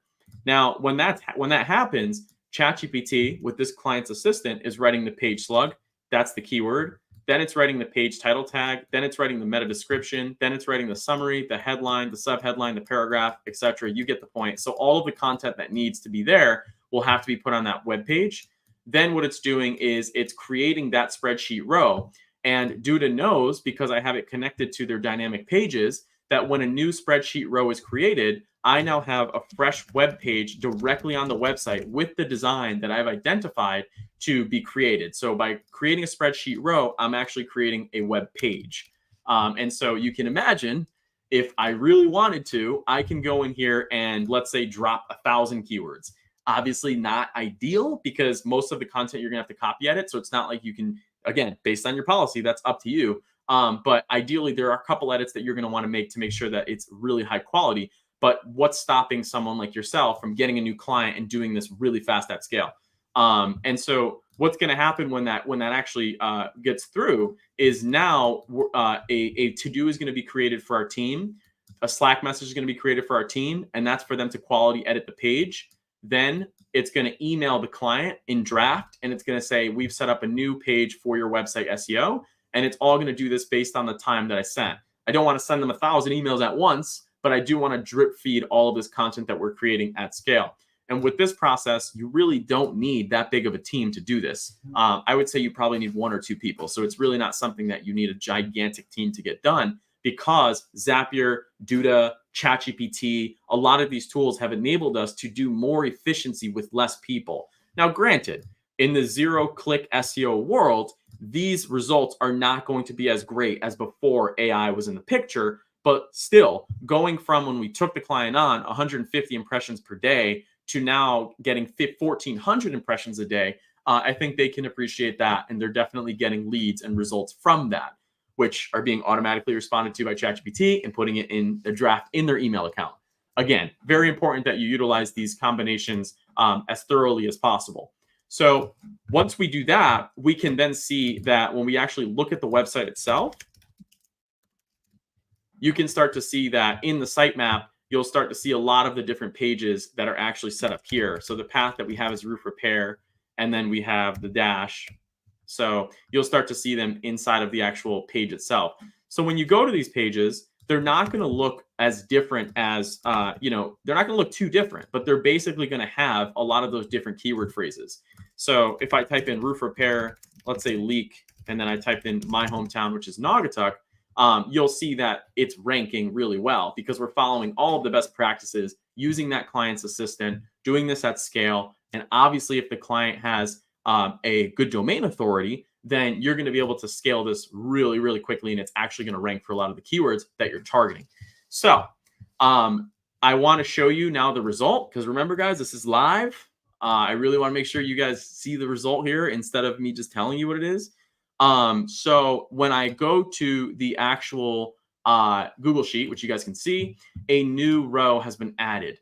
So you can see it wrote the slug, it wrote the title tag, it wrote the page description, it wrote the title tag 1 or the H1, it wrote the opening paragraph, it wrote the first headline. And look, you can see the text is pretty good, actually, because it's using its custom assistant. So it's not going to say anything that it wouldn't say with that brand. And then it's actually linking and creating that URL. So with this system, the client's going to get an email with this URL, and it's going to look like that page design that I showed you before. You could spend the time to change the images, etc.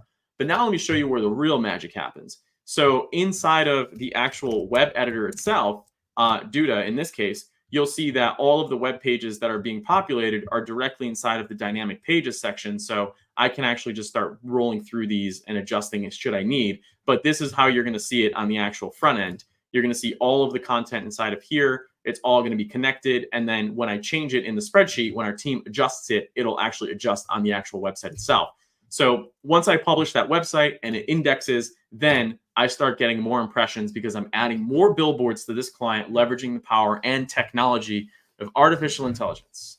So I'm going to go back to the slides now. So that's how you can scale your content pretty rapidly. If you are using Duda, they just came out with the blog one, which is amazing. So now we can do this with the blog section, which a lot of clients want. And the last one is utilizing different AI analytics tools. And so I want to show you a quick example of how this works. So a lot of the tools that we're using nowadays, we're taking analytics, we're taking data, and we're presenting it in the normal charts, the normal pie charts, the normal things that we normally see, but we're using AI to provide contextual descriptions of it. I used to spend a lot of my time actually writing emails, taking stats, taking lead metrics, etc., typing this stuff out. But now with a couple clicks of a button, I can get the graph, I can get the charts, and I can get AI actually explaining what that is. So I'm sharing my screen right now. I just want to show you guys something here. This is another brand that we have done the dynamic page strategy with. And this is a brand that I've been working with for a very long time called Implant Center of Miami. Now, keep in mind, when I took them on, they were already doing a good amount of organic traffic. They ranked for a lot of their key terms. But once we started executing this strategy of quality local pages with targeted AI content that we copy edit, you can see how their traffic started to actually reach record sky high numbers. Now, what I was saying before is the AI will now give me contextual information of this information so that I can copy and paste it and send it to my client. And ChatGPT will analyze that data and provide me with responses so I know really rapidly what's going on with an account. And I can run this on an automatic basis and get it contextualized. Because sometimes clients just want to read text. They don't want to go through all these dashboards, read all these analytics. They just want to know that there was significant growth during this period. So their agency was doing the right thing, right? And so I'll show you another example of how this may look as well directly inside here. So let's say top website pages. If I was doing this report, it's going to give me a lot of data about top traffic pages, low keyword optimization content, etc. So this is really AI analyzing a lot of this data that we use to actually contextualize it and allow us to communicate it in human language with the client in a way that they can understand. So another really great way to use AI is actually reporting. So I really encourage you guys to do that as well. And then I'm going to go back to the slides really quick on the analytics slide. And then from there, the tools that I recommend you guys keep an eye out on. One is the Neuron. It's a newsletter that talks about what's happening with AI on a daily basis. I really recommend it. Then there is obviously ChatGPT. I am only ChatGPT. I don't use any of the other features. I think it is almost a complete waste of your time to use any other option.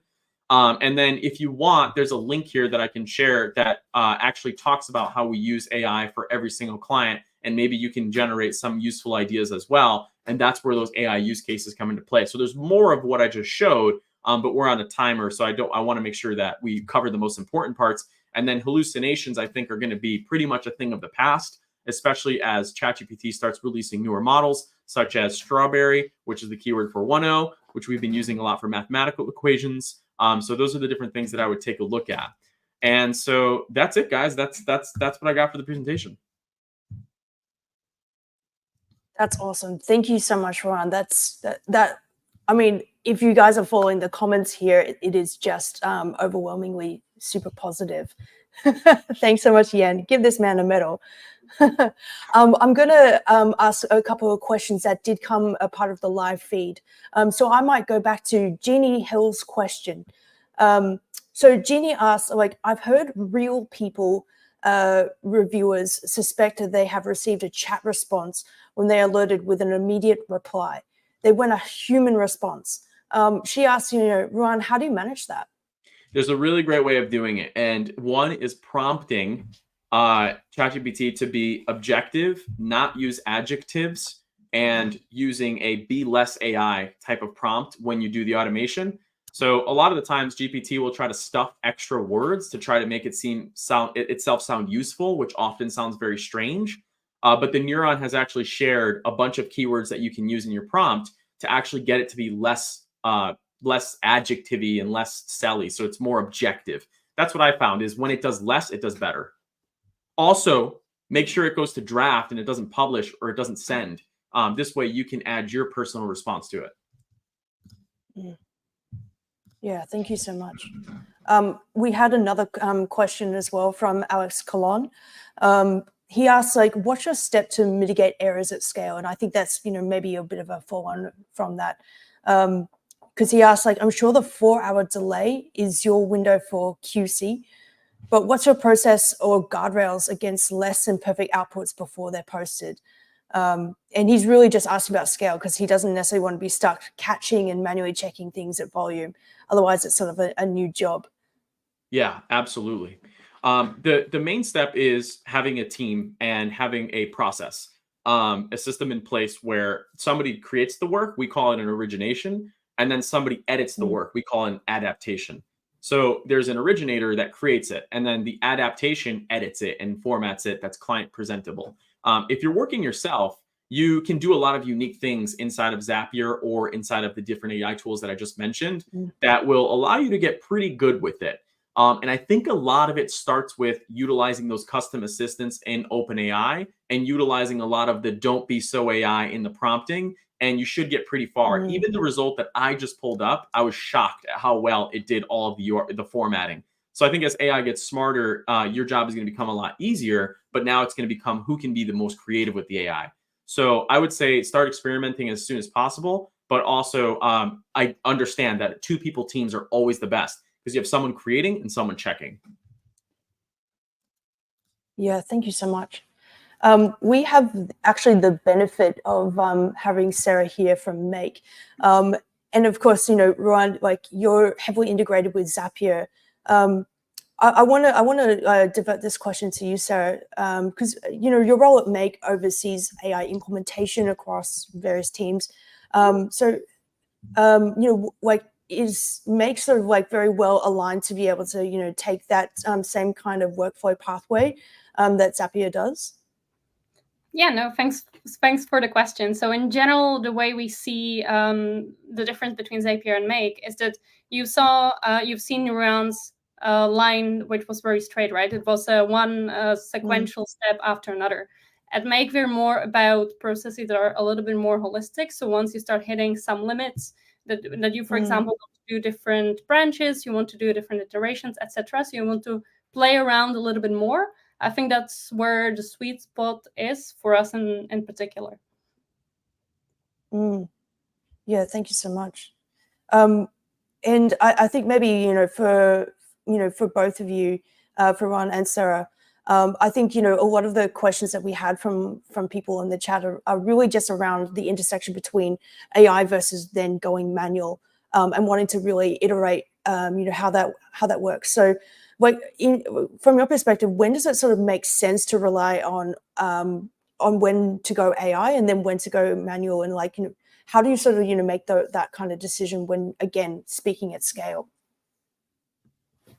So we tend to approach the problem a little bit differently. So we want to look at problems AI first, right? So we want to first look at things whether you can automate them, whether you can solve them with AI, whether you can really push yourself to innovate in the ways how we solve this, because we all can solve problems manually, but sometimes it takes a little bit of the extra effort to solve something in an automated or AI-driven way, but it brings a lot of benefits long term. So we tend to start at this point. At the same time, we're very mindful that a lot of those things, a lot of those issues shouldn't be solved via AI. We have something that we call responsible AI assessment. So those things that are, especially without humans in the loop, things that are about sensitive data, things that deal with private information, those are some of the topics, some of the area where we are very carefully navigating those and trying to integrate less AI into those areas, because we are mindful that it can have a lot of bias, it can have a lot of behaviors that are unexpected, and so I would really recommend be excited, be innovative, be playful with automation, think AI first, but also know, and I don't think that assessment needs to be particularly difficult when a human in the loop is really worth step taking. For example, with the comments that we've seen, maybe you want to integrate humans in the loop, you want to create a draft first, because otherwise it can have a lot of impact on other people as well. Can I chip in there just a little bit? Yeah, please. I think an easy question to always ask is, if AI can't near match or match human quality on something, then it at least needs a level of human oversight and editing. I think there's a lot of things that AI can automate mostly on its own with sort of general oversight, and then there's a lot of stuff as well, a lot of areas, especially things like content on websites, where it does need, I believe anyway, it needs fairly close human oversight. Yeah. Yeah, thank you so much for that. And I might actually ask you another question, Owain. You know, Ron shared some great insights how it can really be able to support his business, and I'm sure for a lot of folks, like a lot of their businesses. But from your experiences, what are sort of like the common mistakes that you see businesses make when integrating AI into the website building process? How many mistakes do you want? I think there's quite a few. I think my answer here is probably not sort of specific to automation, more to AI in general. But I think there's probably 3 or 4 major mistakes that I see or hear of businesses making when applying AI to website building. The first is not using it at all, which probably, the people watching into this event and on this panel, that's probably not something that is happening with them, but you'd be surprised how many businesses don't use AI, potentially some sort of fear of the unknown. I also think, and this is something that happened to me actually, so in the past I've sort of used AI and automations with fairly poor results. So I think a lot of businesses have had historically sort of bad experiences with those sorts of processes, which has sort of put them off using it. So I think there's a lot of people not using it. I think it's the job of agencies and freelancers and platforms is to encourage businesses to at least experiment with AI in their website building processes. The second one is completely contrast, which is relying way too heavily on AI and not having that human insight at all. AI definitely isn't a fix-all solution in website building. In a very small, like I said, in a very small number of cases, it can be left to get on with the job, but in most cases, it does need sort of close human supervision. I think the most obvious example of this is with AI text writers. As a content creator myself, I truly believe that AI isn't really up to scratch for writing what I would say is industry-leading content. So I do think there needs to be a level of supervision, and Sarah mentioned as well, like obviously it depends on the data that the AI is trained on, but it can have some pretty bad biases, and there's potential plagiarism as well that AI can create, and that can obviously lead to some ethical issues, but also to even potentially some legal issues. So that's a big mistake, I think. Again, you don't see savvy businesses doing it really, but there's I must have 50 emails in my inbox a day. This isn't website building, this is marketing, but I must have 50 emails in my inbox a day that are written by AI, and it's really obvious and it's really bad for your brand. So there has to be that level of human control over it as well. 2 more quick ones because I'm droning on about these now. I could talk about it all day. No, this is great. This is great. I think, again, I don't think agencies and freelancers and sort of tech savvy individuals and businesses have this issue because they have more awareness of it. But I think maybe small businesses in particular have this issue, which is not considering their prompts. I've talked to a lot of people and they've said, I tried an AI website builder. I said, build me a nice looking website for my donut factory, let's say, and it doesn't produce something very good because they're not really giving it the prompts that it needs to create something that's particularly bespoke to what they need. So I think that's a huge mistake that businesses can make.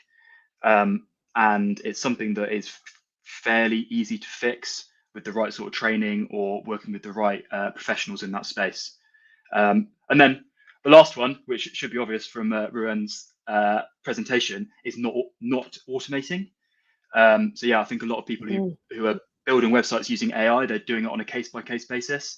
They're going onto a page and they're saying, right, create a blog post on this, and they're going through the process for one blog post, and they're putting all that effort. And even though it might be quicker than writing the blog post from scratch, it's not really scalable if you do it like that. So I think you have to pair AI with automation to truly benefit from it. That's it. I'll stop there. No, that's phenomenal. And you know, this you know, reminds me of you know, when you were sharing, Ruan, you know, you had like 1,000 iterations of different pages that were you know, opportunity to be able to create, but you're not sort of, you know, just going forward and just creating all of them and just inundating the well, just the website guys with just, you know, tons of content. You're just being a little bit more selective around that.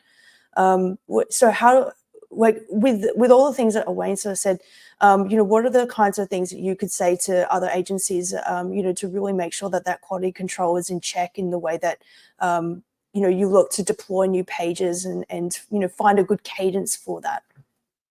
Yeah, I think as long as the pages are aligned around the client's goals, you don't want to create thousands of irrelevant pages because that's not going to help their use case at all. But what we found is, back to what Owen said, right? Like, he did a piece where he interviewed me for content management systems, and he interviewed a bunch of other people and created this hit piece of content. That's like as original and creative as it gets. So AI is not doing that, but we're using AI for a brand to say what roof repair is. So there's only so many ways you can say what roof repair is. It doesn't matter if it's on one website or the other. You're repairing a roof, you're using shingles, and you're charging the customer. So we're looking at it more as, and you would appreciate this, Nick, we're looking at more as the brand is saying the message. It doesn't matter what the text is. The text is right because it's AI. It knows everything.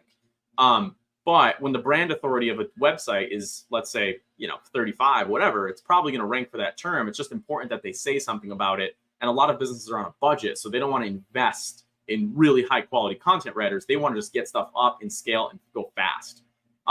So try to not be irrelevant. We can get really carried away with these tools because it's fun, but it's important that we try to not get irrelevant, because if we're writing stuff that's not aligned with the client's goals, we know Google doesn't like that, and we know it's not going to bring them the result they're looking for. Can I actually build on top of this? Because we did an analysis recently, and actually we compared the 10 top ranking content, right? And we realized that it's actually mostly written by AI anyways. So, you know, I wouldn't be afraid of actually, you know, integrating it in the process somehow. You need to be careful about it, yes, but at the end of the day, people are really doing it and they're ranking really high.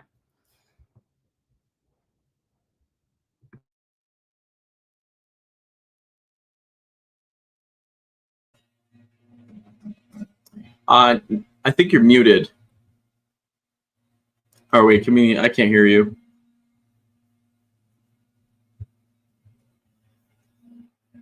Maybe the mic.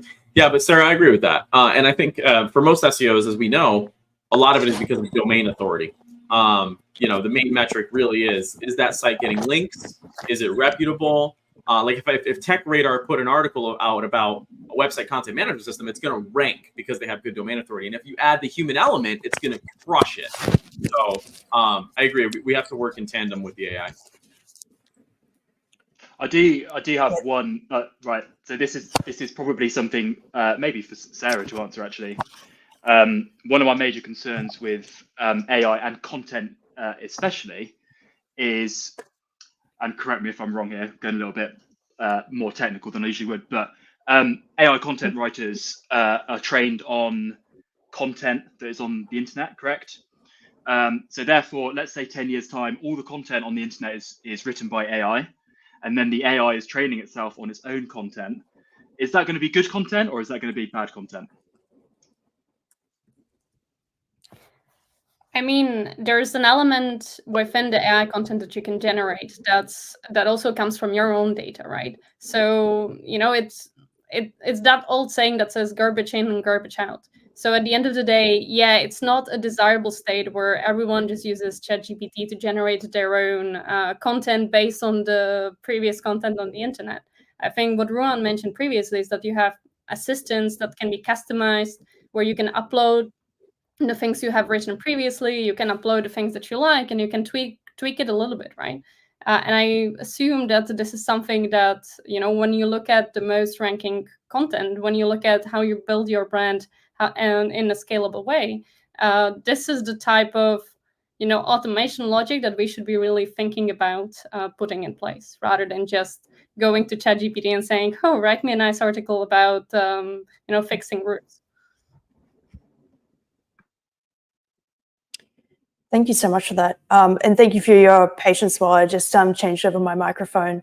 One of the things that I'm wanting to now sort of thinking broader when we're thinking about scale, do you think that there's like sort of like a point where, this is maybe, more, is this sort of like, best for service-based businesses, sort of like your small, medium businesses?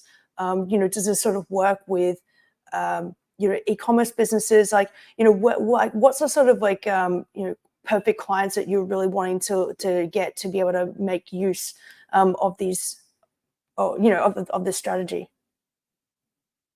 I would say local businesses that want results, but they don't have the budgets of the Fortune 5,000 companies. They need stuff, they need it quick, and they need it at scale, and they're not so much worried about how it's said. They just want the traffic. Whereas a brand that's bigger, it could be a very devastating idea because they're very focused on what it said, how it's said, when it's said. But what we've found is DevelopMark, my agency, we work with over 358 businesses in the US. Most of them are electricians, lawyers, plumbers, dentists, doctors, manufacturers, and they all service a local customer area. So all the automations that I showed today, we instill on their account from day one.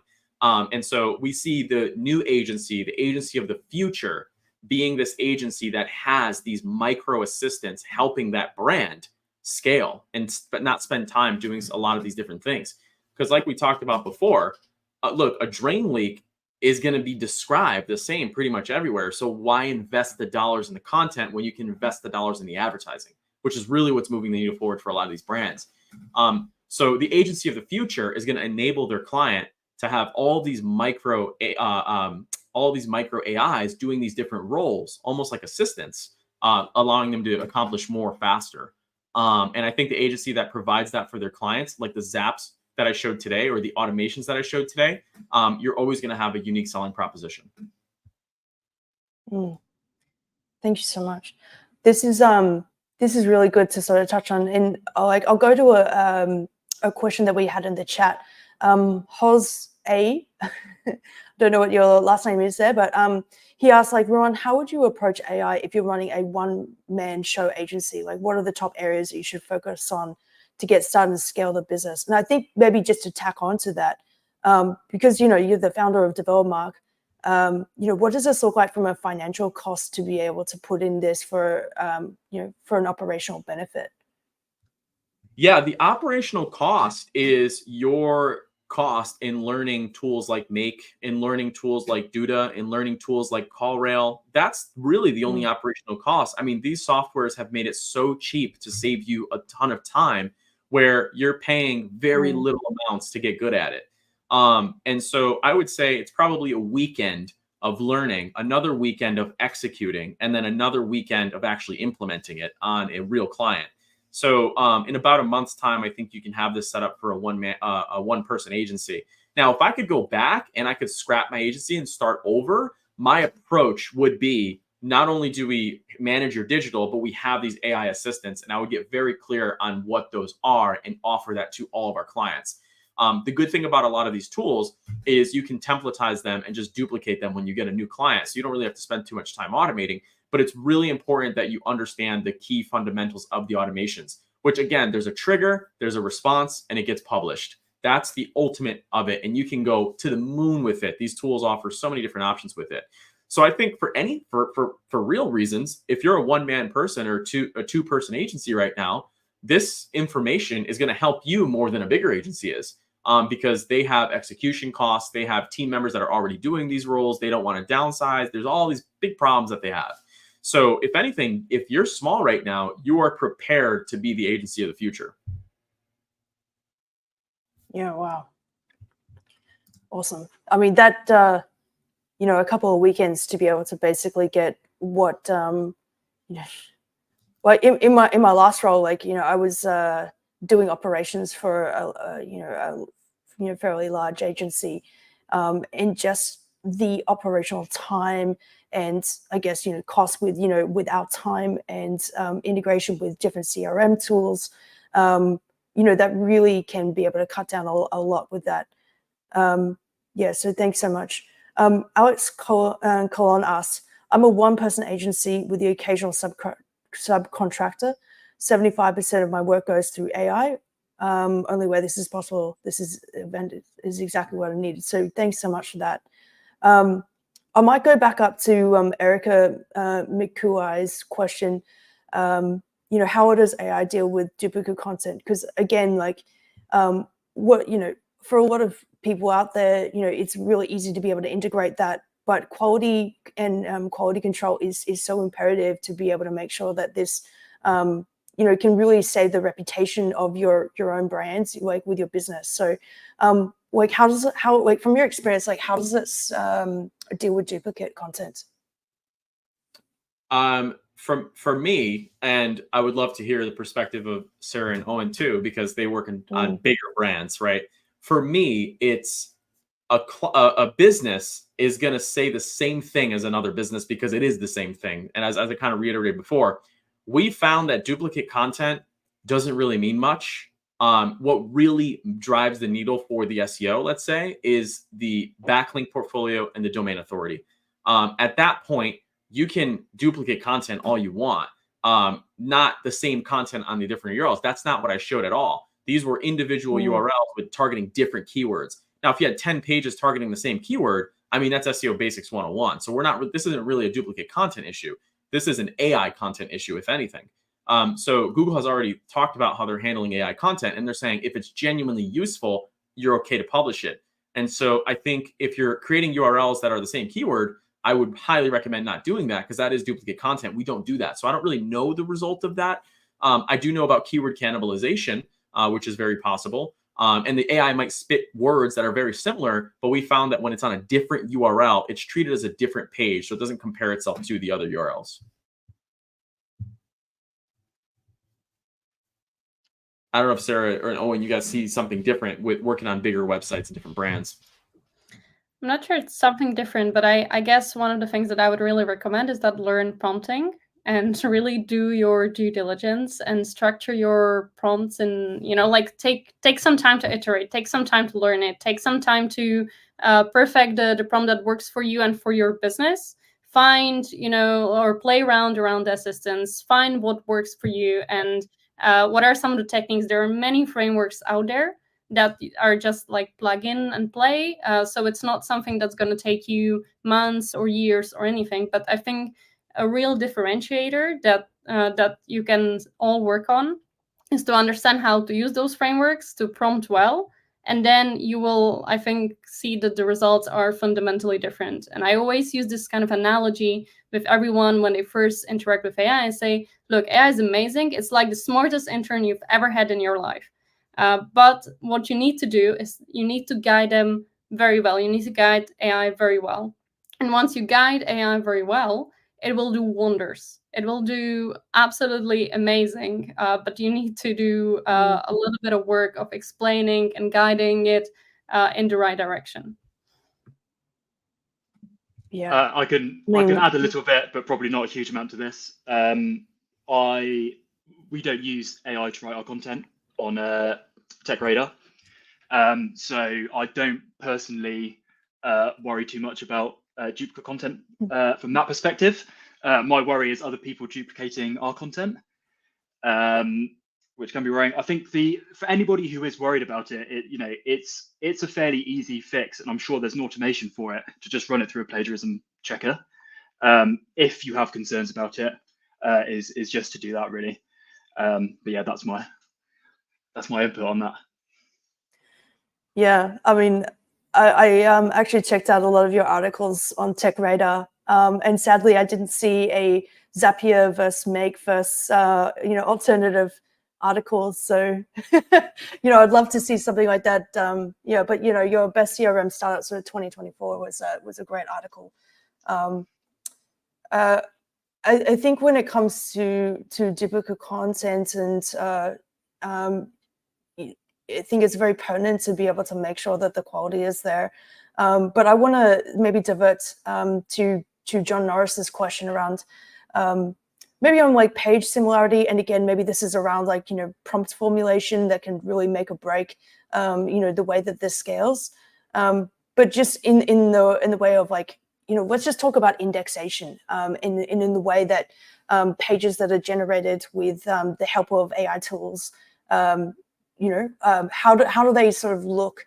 You know, is it sort of like you get attraction with one and maybe not the other, or you know, how does that sort of look in Search Console? For us, it's they get indexed. They get indexed pretty quickly. But of course, there's a lot of factors that affect that indexation, not just that page itself, and that the fact that the content's AI.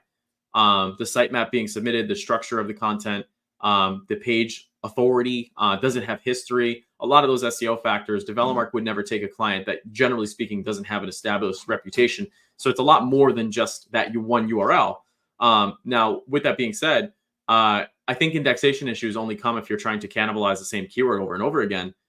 If it's a unique URL with a unique title tag, unique description, the page loads fast. In our case, we use Duda, so it loads lightning fast. Core Web Vitals is checked off. Generally speaking, I don't have any issues with indexation. In fact, before I actually showed you the Search Console account, and I wish we had time, I would show you individually page by page, so you can see that those pages are getting impressions. Because somebody did say, does it matter that you're targeting low volume keywords? And the reality is, if there's 20 people clicking on a page a month and one of them buys a roof and that roof is worth $20,000, I can justify my agency fees.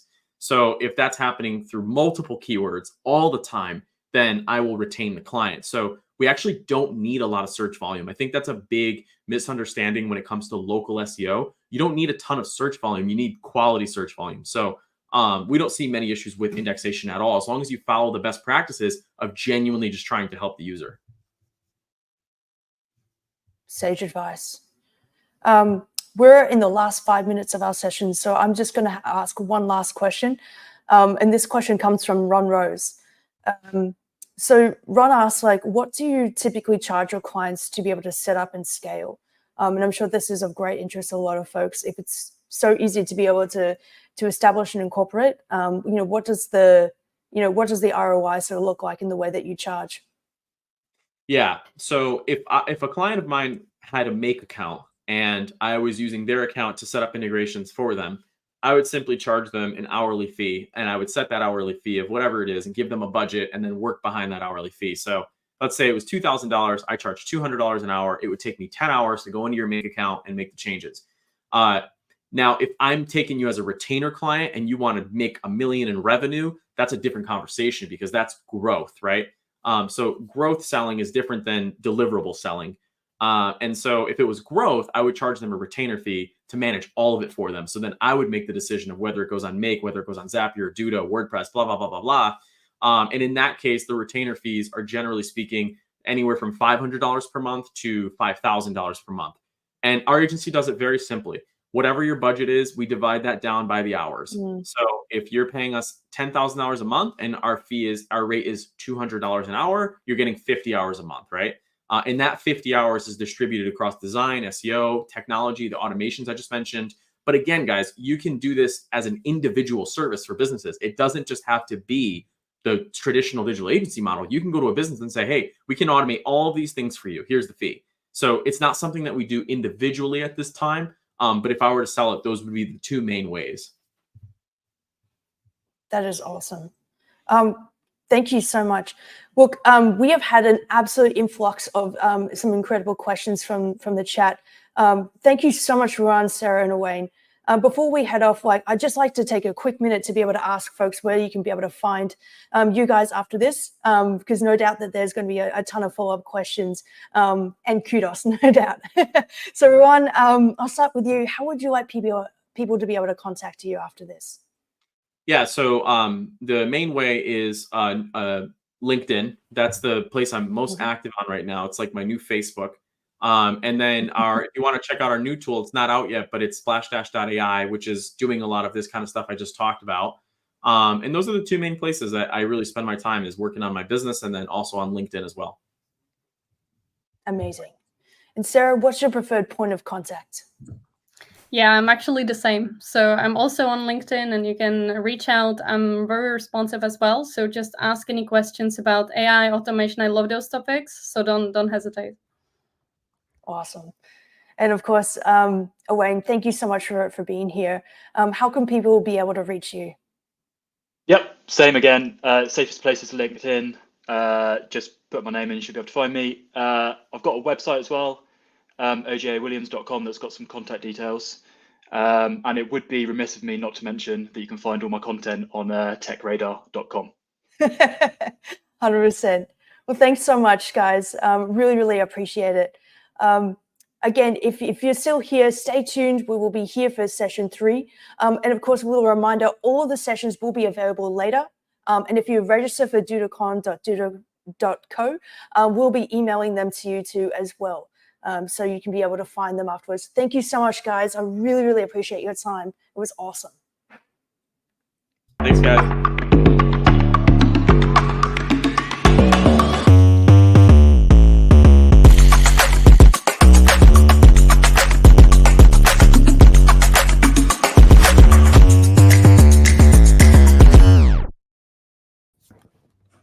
Awesome. Hello, everyone, and welcome to DudaCon 2024. This is day 2, session 3. Thank you so much for sticking with us.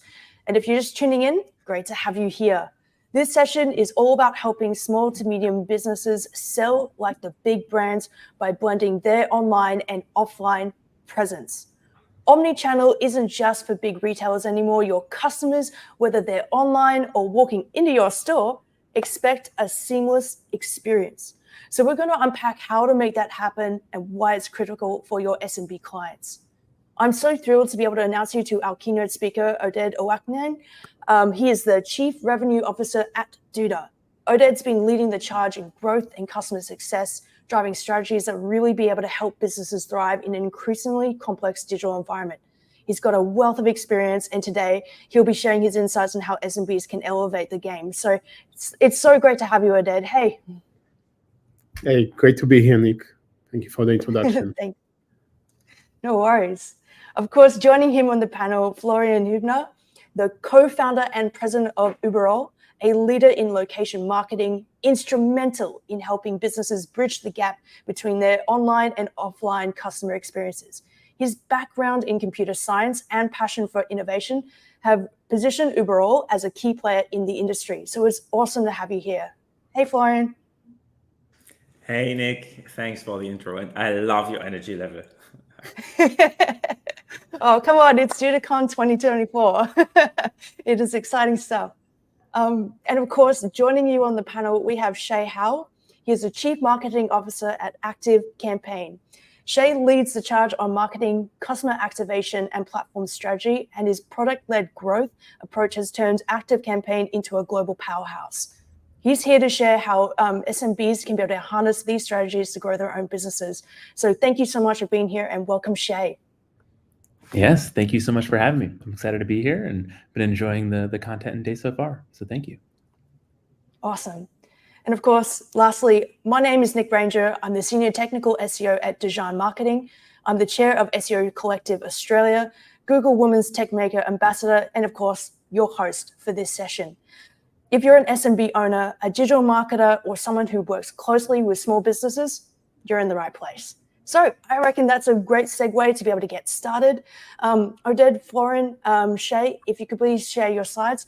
I'm really, really excited to get into it. So over to you guys. Yeah, absolutely. I'm going to put my slides up and then we can start. And like you said, Nick, we're going to talk today about how can agencies offer clients a robust omnichannel services, but we start a little bit about some context, what is omnichannel and how Duda thinks about this, and then really talk about the integration and the new levels that we can get together with Shay and Florian on Uberall and Active Campaign connectivity with Duda. So let's jump in. I'm very passionate about this this particular topic. Been talking about this quite a lot in the past few months. So we're looking at the SMBs. At the end of the day, our agencies, Duda's role is to serve agencies who serve SMBs. But SMBs are changing quickly in terms of what they need from their website. This is continuously evolving area for SMBs. If I go, a little bit back on history lane, right? So 1995, everyone wanted just to have a basic website. Everyone wanted to be found online, and then have a better website than your competitor. Very quickly, it moved into, I need to have a mobile-friendly sites, because people started to see the shift in traffic to a mobile device. So SMBs needed to have a mobile presence, and then SEO came into play. So how do I differentiate from my competition? How do I build content that will drive traffic to my site? This became a challenge as enormous amounts of content was starting to show up, on the web. And then 2024.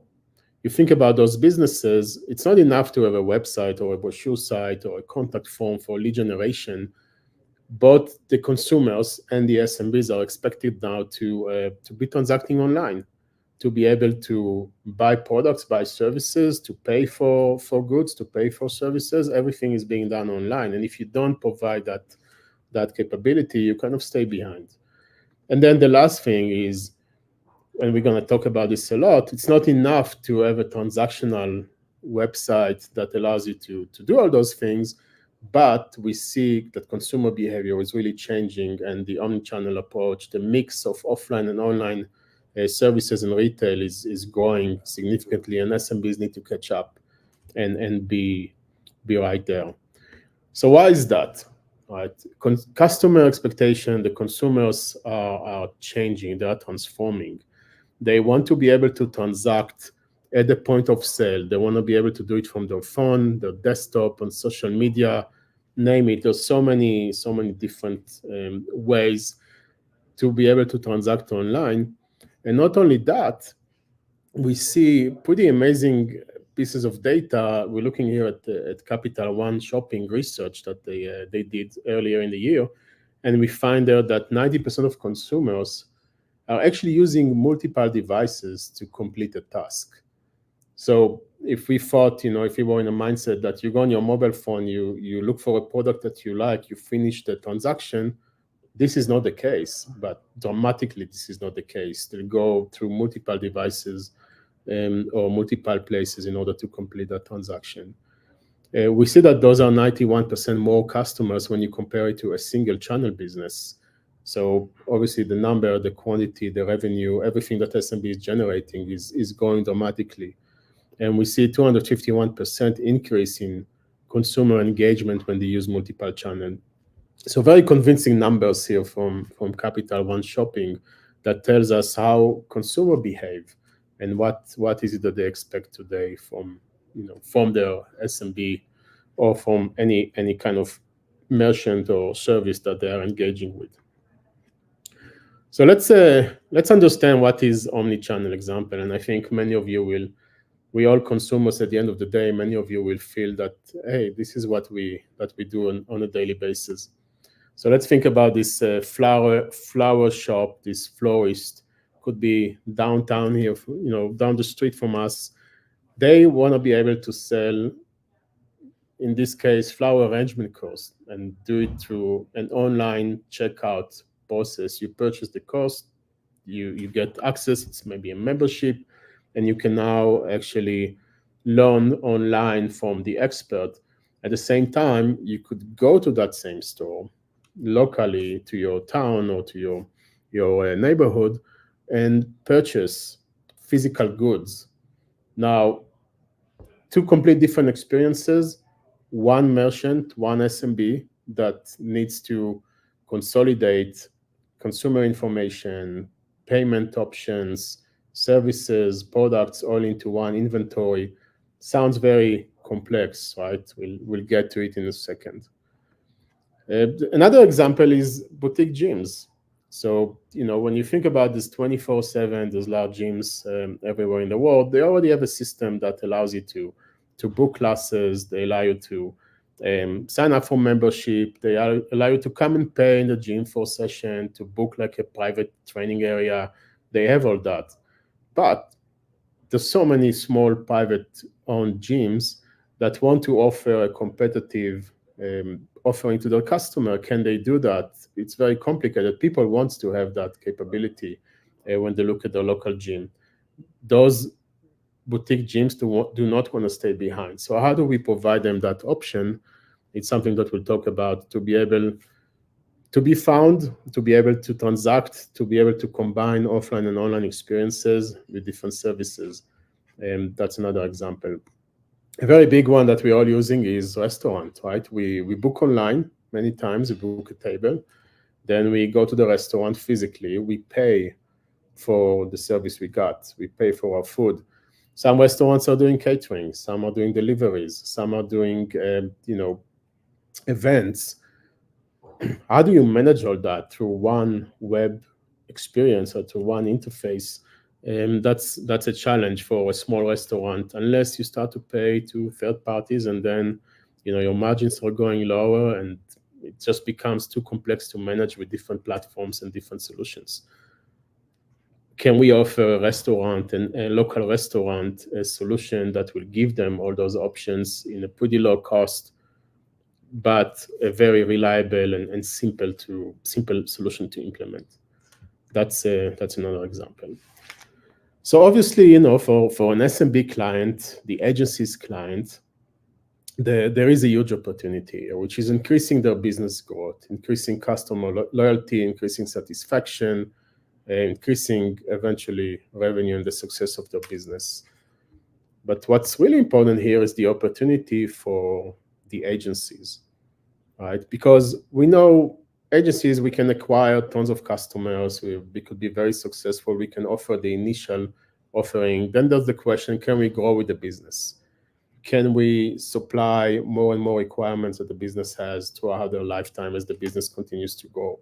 Can we make them successful as a business? Our role, especially at this era of AI and basic web presence, the role of an agency is not just to be the technical implementer of a solution or a web solution for the site. The role of the agency is changing into becoming a strong consultant that helps the agency to be successful through different strategies, SEO, etc. There's it's a long list of things that an agency can offer to a small business today. So big opportunity for the agency to grow with their customers, to increase stickiness, to increase revenue, to offer advanced services, while further cementing the agency into the client business. So the unique role as an agency we discussed is more than just laying the infrastructure. It's a lot about embedding the agency in the overall business success. And how can we do that? So we saw the data earlier. Let's talk a little bit about this. We can provide as agencies the flexibility to sell anything online: media, services, appointments, products. There's no real limit to what we can sell. We can allow SMB to sell. We can also have the local or the offline and online experiences integrated. So a customer can see one invoice or one shopping cart or purchase history through an app and POS integrations that we can have on a Duda site. Of course, we looked at the multi-channels that folks are coming in through. So things like fully responsive design and so on, really important. They can start from a mobile, move to the desktop, move to somewhere else in order to complete the transaction. And we need to be able to scale that, because this used to be a very heavy lifting effort in the past. And I think this is what we're coming in with today.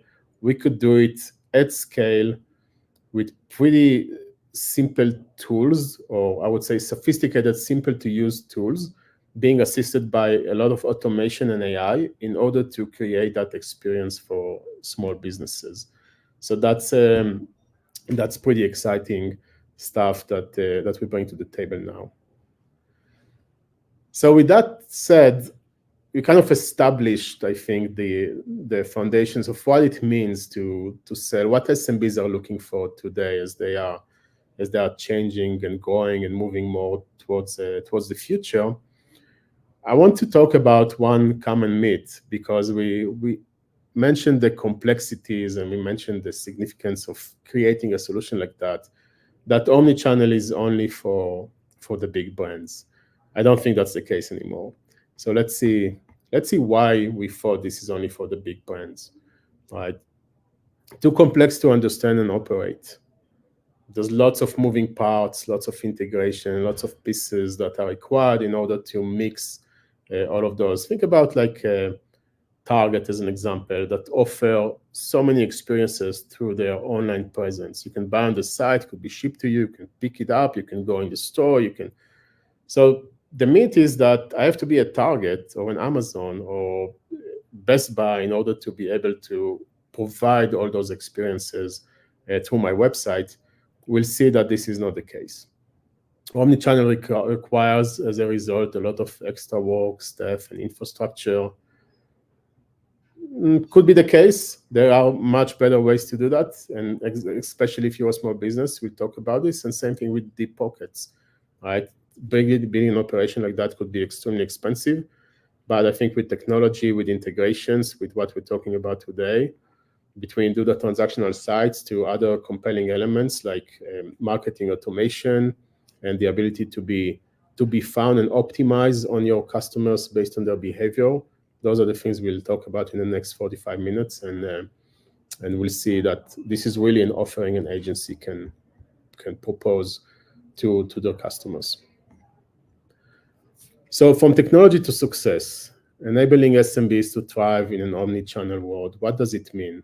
And this is where I want to shift a little bit the conversation to Florian and to Shay to first introduce Uberall and ActiveCampaign, and then we'll see how all those things are integrating together as an offer that as an agency we can take to our small businesses and get them to thrive and be successful in this new online, offline transactional world.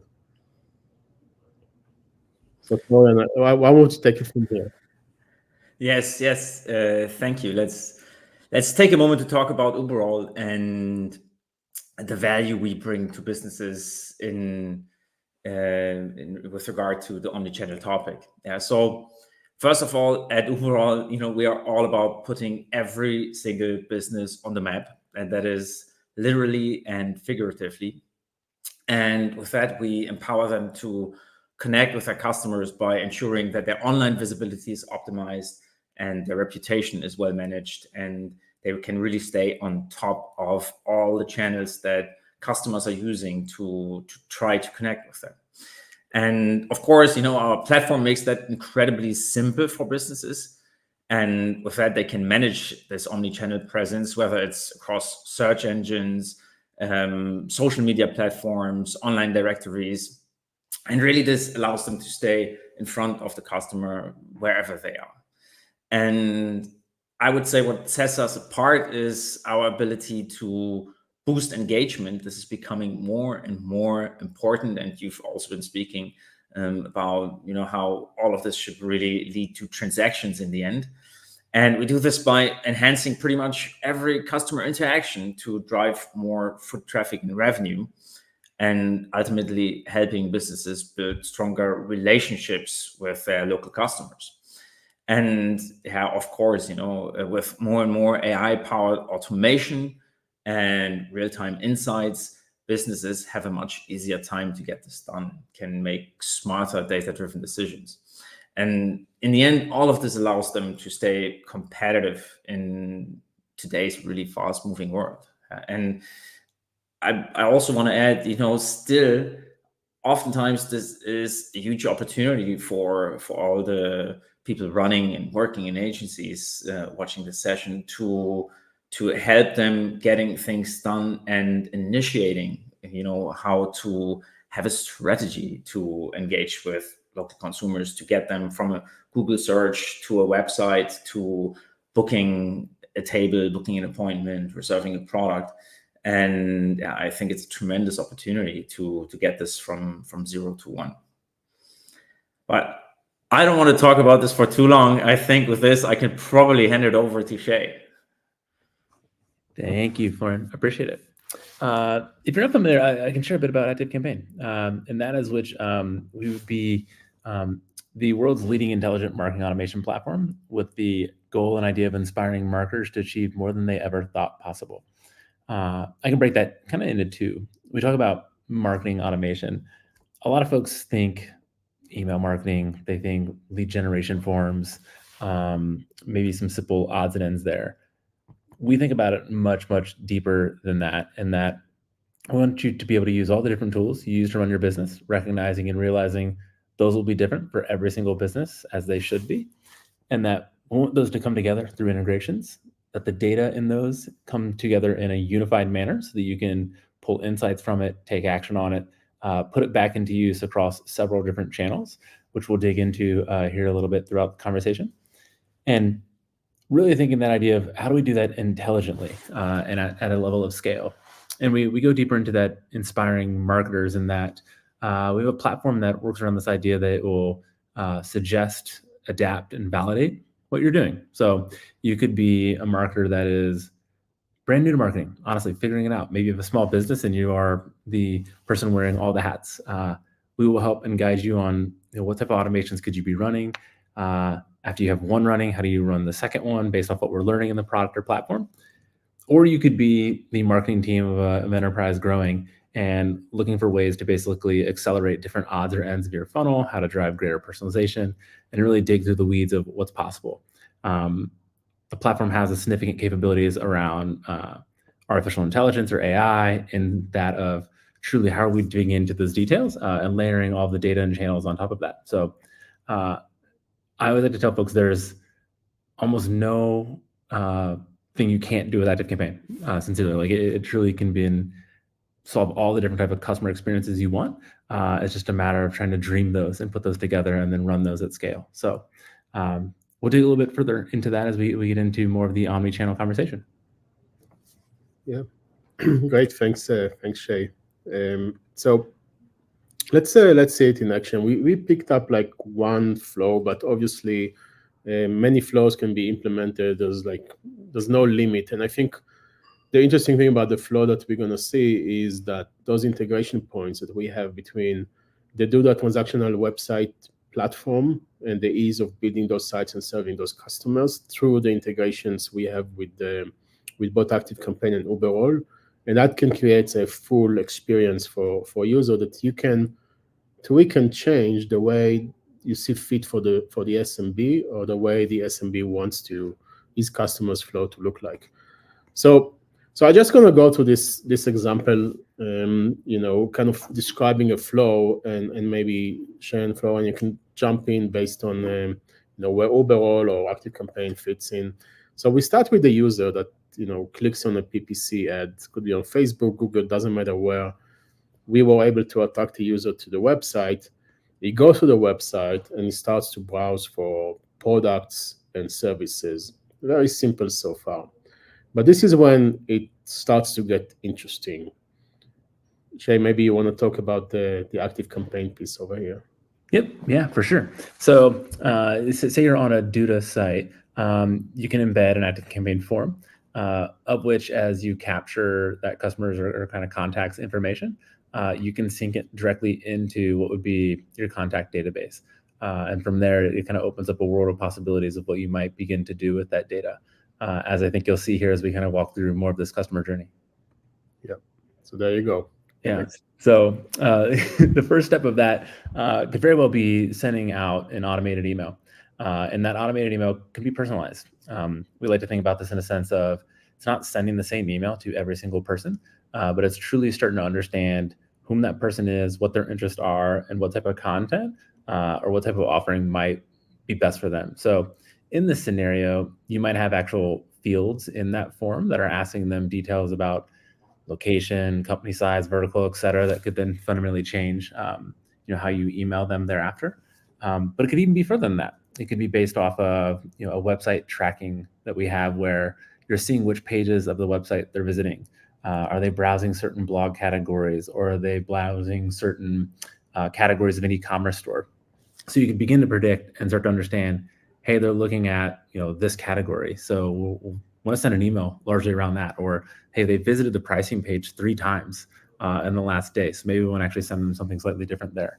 So it's truly around how do you get into a personalized manner inside an automated email. Good. So now we did all that. Personalized emails was sent. We were able to bring the customer back, probably from a different device, as we saw. And now they start to add products to their carts, right? And they even complete a purchase to do the native e-commerce platform. Again, that purchase could be anything. In this case, we talk about product, and continues on, right? So the purchase here was completed, but there's a lot of other things that we can do now, or the SMB can do. And here we jump again into active campaigns capabilities to allow that. Yeah, I think when someone makes a purchase, it's not the end of that customer journey, kind of whatsoever, right? So, given you're shipping that product to someone, it's giving them notifications around that, all the way down to integrating into local delivery services. So, truly understanding, is that package, not only is it shipped, but when to expect it, but is it out for delivery? When will it get delivered? It was just delivered. This can go further on into, it's been several months. Would you like to leave a review? Or, hey, maybe your batteries have died, so we want to actually add something there as well. So you can continue to go deeper and deeper in terms of personalized recommendations as follow-up purchases, or just more context, almost transactionally around what to expect next. And then Florian. Yeah, let me take this one. Obviously, you've all been in situations where you had the choice to get something sent by mail or maybe to pick it up. And this is where our impatience comes into play. And oftentimes it's about convenience and really having a product right away. Maybe you need it for something that you want to do in the evening. And so there's a question, is there a store close to me? And what really helps is to, of course, have all the information correctly displayed on the website, but also oftentimes to get some confirmation. You open up Apple Maps, you open up Google Maps, you want to understand where the next store is, what's the best option for you to get there, for example, with public transport, what's the opening hours, and really, get the feeling that you're making a good decision when you choose a particular one. Oftentimes, this is also an opportunity for businesses because there's the question, what else could I buy there? And sometimes that may be the store next door, but oftentimes it's also the moment when you get somebody to walk through the door of your flower shop, of your sporting goods store, whatever it may be, and they really don't only pick up the item that they reserved online, but also something else. So really, it's a huge opportunity. All right.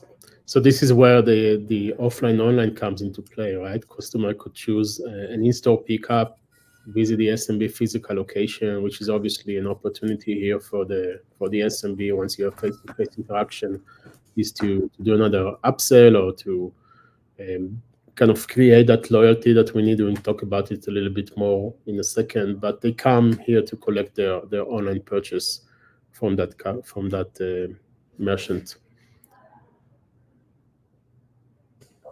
Yeah, and then during the visit, sometimes also after the visit, it's really a huge opportunity to build, just as that said, a personal relationship with the client. And there are two things that are really important about this step. Yeah, one is that if I get you to leave me a review, I have a little bit of an idea who you are. Actually, I get feedback that I can use to improve the experience that you are having, and this will give you a good feeling, that I take you seriously as a customer. But also very, very important not to underestimate, this has a huge impact on the next potential customer, because online reviews are really a big factor into how businesses rank in local search, and really just getting this ticked up a little bit by 0.1, 0.2 might mean that you get 30% more traffic to your online profiles, and ultimately this also converts to footfall into a store. So it's really a step that we recommend to everybody for these two reasons: building the relationship with the customer that's there, and signaling to the next customer that you are a great business. Yeah, I think I can't say enough about the review side. Florian, like we even Active Campaign, the way we think about reviews and how we drive those, it follows a very similar journey to this one for our customers, which is exciting. But in this example, say we're on the e-commerce side, someone makes that purchase, and if we know that the average customer tends to make a purchase every X amount of days, or generally spends X amount of dollars, you can basically design a loyalty program to incentivize folks to come back. So say it's been 3 months to say, if the average person makes a purchase every 3 months and this person has not, we can have a step in here that reaches back out to them. And this could happen through email, SMS, a site message, et cetera, to try and encourage them to make that purchase and perhaps incentivizes them for that action then. Yeah, and then lastly, and this is very similar, we try to enable local businesses to get this feedback back onto the online profiles. And oftentimes that's Google, Apple, Bing, Yelp, TripAdvisor, whatever is really important and where these businesses are very, very active. And again, then you can also even start a dialogue there. We've seen really, really great success with, for example, replying to reviews then afterwards, and, for example, inviting customers to come back for a special offer, sometimes inviting them to download an app, and so on, and really start with ongoing engagement. So I think this is really a very, very good flow that you picked, Odette. Thank you. And then we finish here the flow with Active Campaign again. Yeah, I think one of our honestly more popular integrations is that of which is tied to ad platforms. So the ability to create custom audiences, be it in Meta, which would scan Facebook and Instagram, into LinkedIn or Google ad audiences, where essentially if this person has made several purchases, maybe you want to remove them from some of your general campaigns so that you're not paying to actually target that person. Or maybe you found, hey, they're buying products within a very specific category. So I want to switch up the ads I show them to only be within this lens or line side of what I know is personalized to them versus more broader aggregate ads across your entire e-commerce store. You can do that type of campaign. So you can add and remove folks from different custom audiences that you see fit there across the different advertising platforms. Yeah, so really the interesting story here, I think, is one, you need the infrastructure, you need the website to support that offline online experiences and the ability to sell different type of products. But that's not enough. Even if you have that, now you really need to think about repeating customers. You need to think about reviews. You need to think how you fuel that SMB growth, and those integrations allow a very precise, I think, laser focused almost kind of work with that customer, that end consumer, that will help that SMB to grow and to be more successful. So again, this is just one flow. There could be lots of flow. That those integrations now between Duda as the infrastructure provider for the website, together with Uberall and Active Campaign, allow to integrate that experience in order to really help those small businesses to be more successful and to grow and retain their customer base. So pretty exciting stuff. The bottom line is that agencies could actually go and offer that to customers. It's you all know Duda pretty well. Other integrations are working.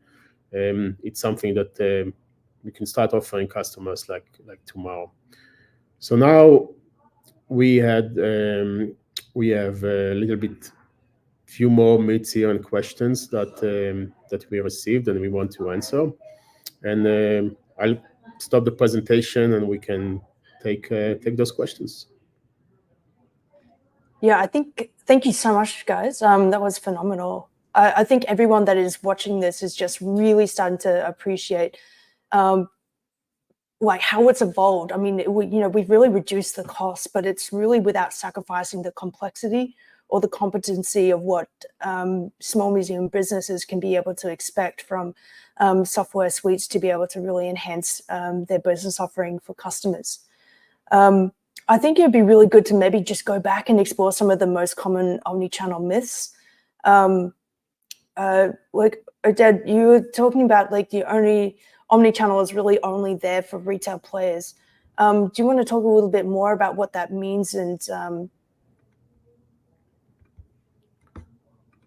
yeah, sure. Can you hear me? Yeah. Okay, great.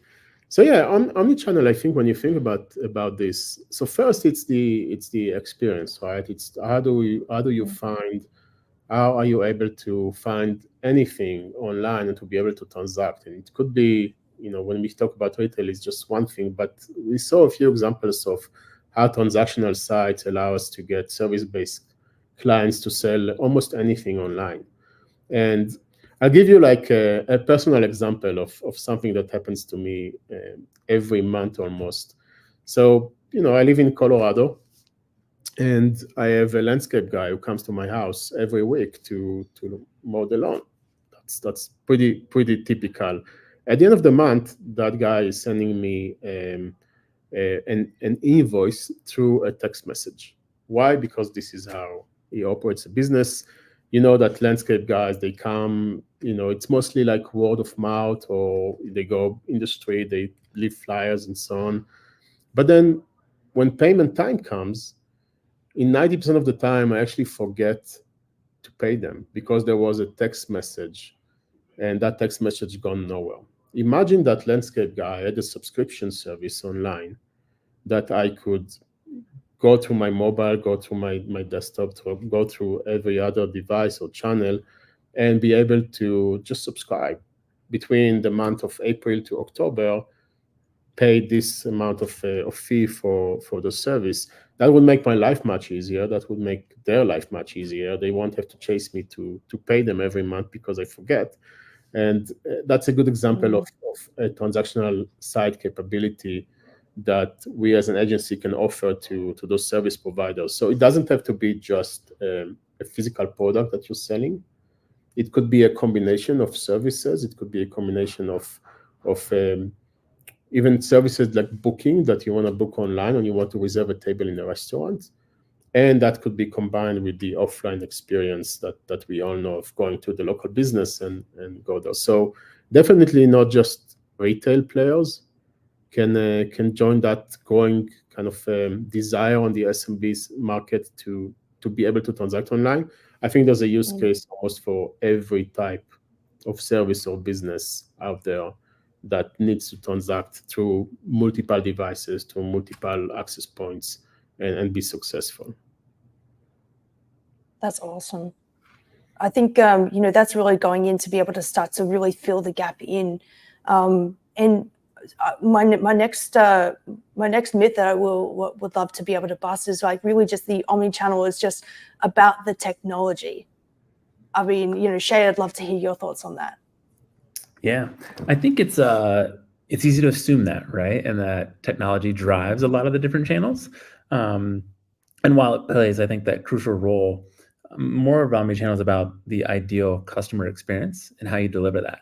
And it's more in this lens of, while you're using all these different channels, how do you do that in a way that you maintain a consistent brand message and that you have a unified journey, customer journey that is, across all the different touch points? And that could be via technology in a kind of digital landscape, could be a physical store, all the different odds and ends of that. But you might see a lot of it on your website, in your email marketing, through social media, but I don't think that is the complete depth or breadth of it either. So more about delivering that ideal customer experience than anything. Yeah. And maybe, Shay, just to that point, another myth around that omnichannel means just being present on on every channel. I mean, that doesn't make sense for a lot of folks out there who just don't have that kind of manpower or attention, or, what about that myth? Yeah, I think like a lot of businesses think of like, hey, I gotta be on every channel. I think the reality is like you need to be on the channels where your customers are, where the audiences you want to attract as customers are. That might not mean that they're on every social network, or that they use every single channel known to human. We also see this vary by geography too, in a lot of different ways. If you are in South to Central America, WhatsApp is going to be a more popular messaging channel than SMS messaging, for example, right? So I think it's truly not necessarily saying, hey, I have to be on all of them, but it's more about being on the channels your customers want, where they want to seek to kind of engage with you. So yeah, certainly not about being on every single channel or all of them. 100%. And just speaking on the geography, I mean, we're speaking at the moment just really around online channels. But Florian, I'll divert this next myth to you, like that omnichannel is just about like online. Yeah, okay. That's of course one that is very close to my heart. And I've heard it before. I think that it really stems from omnichannel really being something that has developed with internet technologies and is a term that everybody puts in that corner. But in reality, offline experience clearly are just as important. And it's not only about your online presence and how you integrate all the online profiles that you have, but also really how you make it a seamless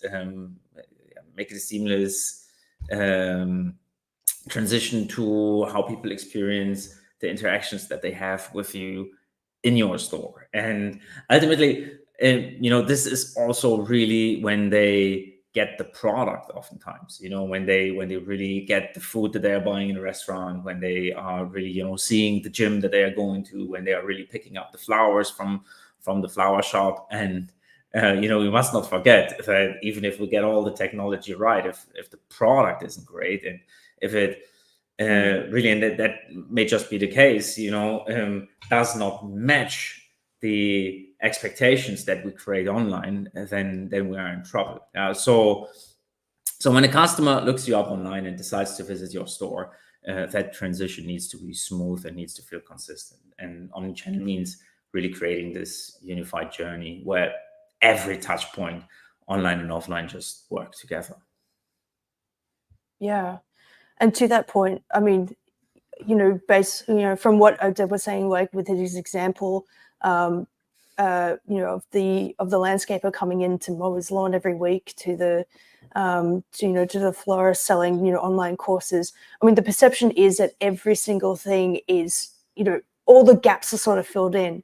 But like Florian, like what about the myth that the omnichannel requires like a huge lift and like this big, massive one-time setup that will take time and be exceptionally complex? Yeah, that's also one that I've heard before, and I think Shay just pointed at something that is the key ingredient for my answer to this one, which is it really takes experimenting to figure out what works for your business. And so there's little point in trying to get everything right in the beginning and hence pour too much work into this. So in reality, omnichannel is an ongoing process where you need to see how your customers interact with the online channels that they use and the offerings that you have on those.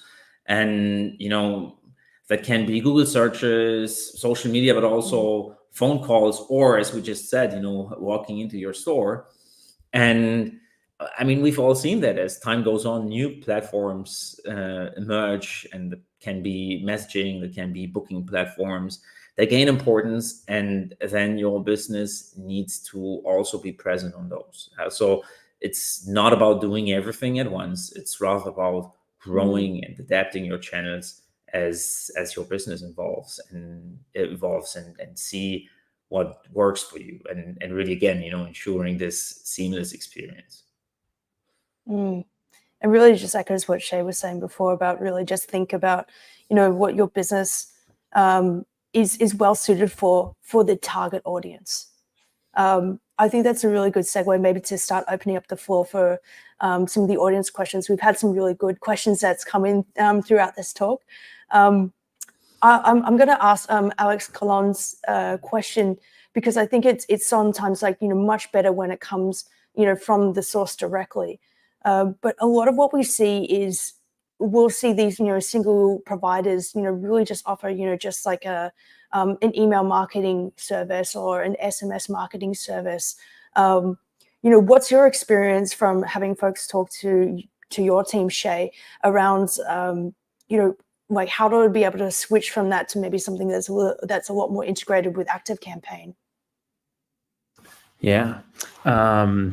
I could spend a lifetime, I think, on this question. I think if I'm distilling question a little bit. It's like kind of what are the differentiators in ActiveCampaign, maybe towards MailChimp or others in market? And there's several, but I would say the heart and center of the depth of our automation capabilities are incredible. And what I mean by that is it's not only the different channels accessible within those, like that automation canvas itself, but it's the type of triggers, actions, steps you can take throughout. Our automation canvas to date has, I think, nearly 100 different types of actions inside of it, not including integrations. Integrations themselves can build out their own types of triggers and actions as well. So it truly becomes an infinitely extendable canvas, but which you can really do almost anything with. That might be overburdensome, might sound like, oh my goodness, I have to go do a lot.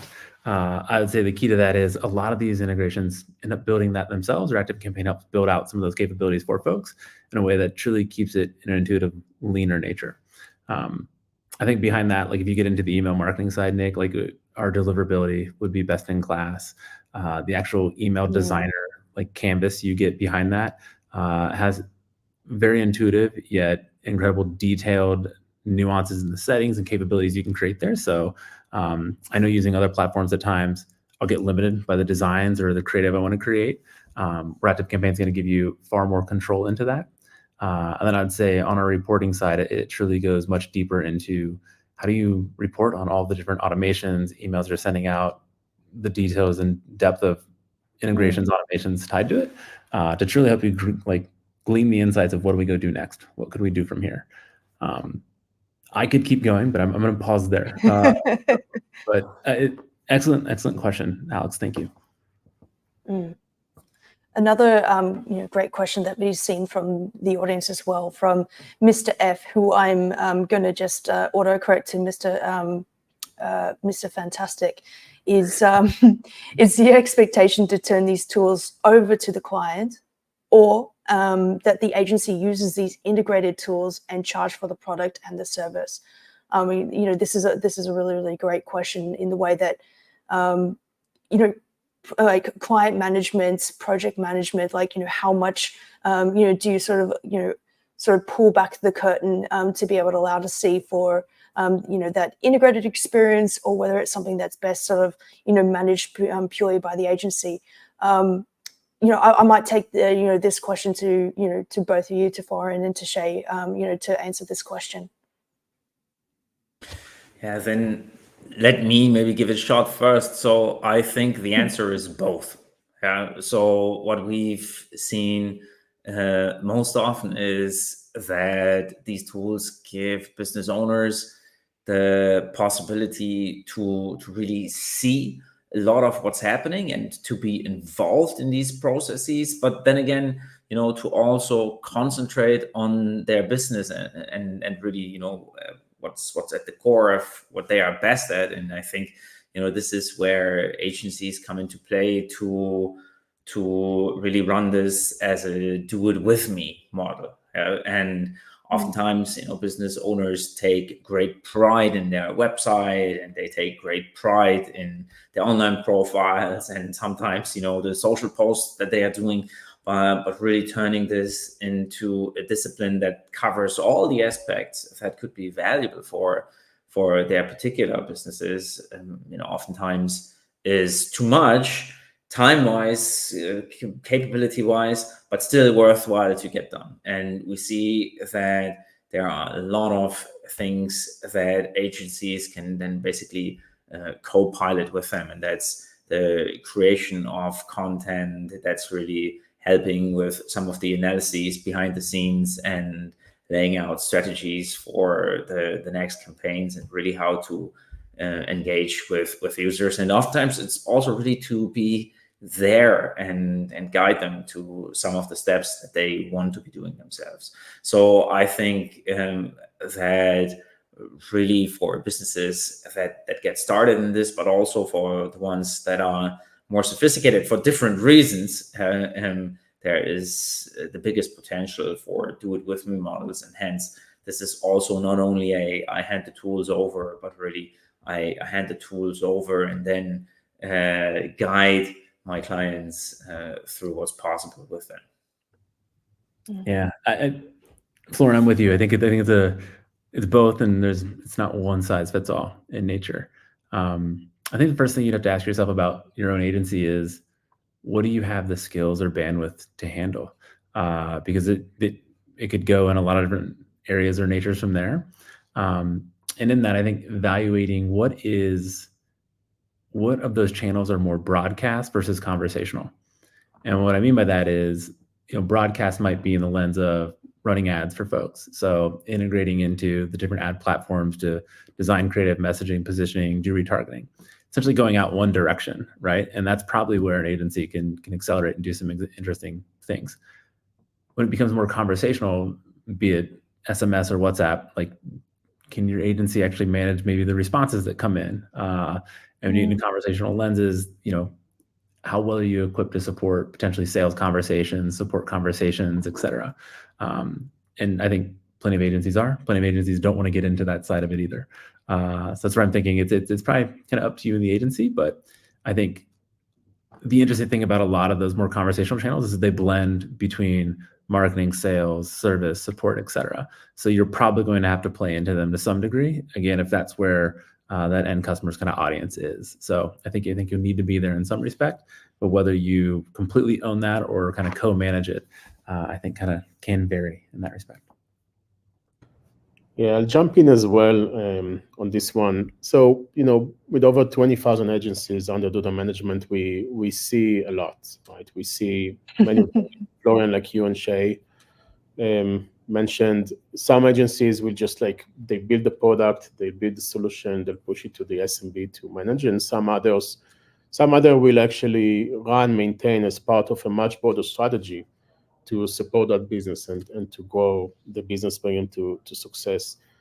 I'm going to jump in with a little bit of a personal opinion here, may or may not be popular, but when I think about the role of the agency in the continuously changing world of AI, and AI be able to take a lot of the unique skill set that the agency had before, I see the agency role shifting a little bit more than just the technical folks who are building the solution and delivering it forward, to become more of a trusted advisor, to become more of someone who has the expertise and the knowledge to build that holistic envelope that's required for a business success.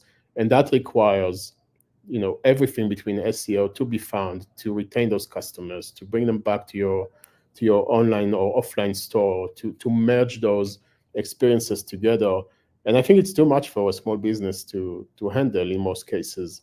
It's just there's a lot of knowledge and the ability to glue between the different components that are required to make a business successful. So I think we'll see in the next few years more and more shift of agencies, not just delivering solutions, but really becoming, I'm going to help that business to go and be successful. I'm going to be there for them, and I'm going to pull the right tools and glue them together. And that experience will be unique for different businesses in order for them to thrive and be successful. And that's also going to be the way to retain those customers, to keep them with us for, as an agency for the longer term. Yeah, thank you so much. And, as a CRO, I do imagine, with that many businesses, under Duda's belt, I've mentioned that's offers an amazing, unique experience in where the industry is headed. You mentioned something around, the learning curve there for businesses.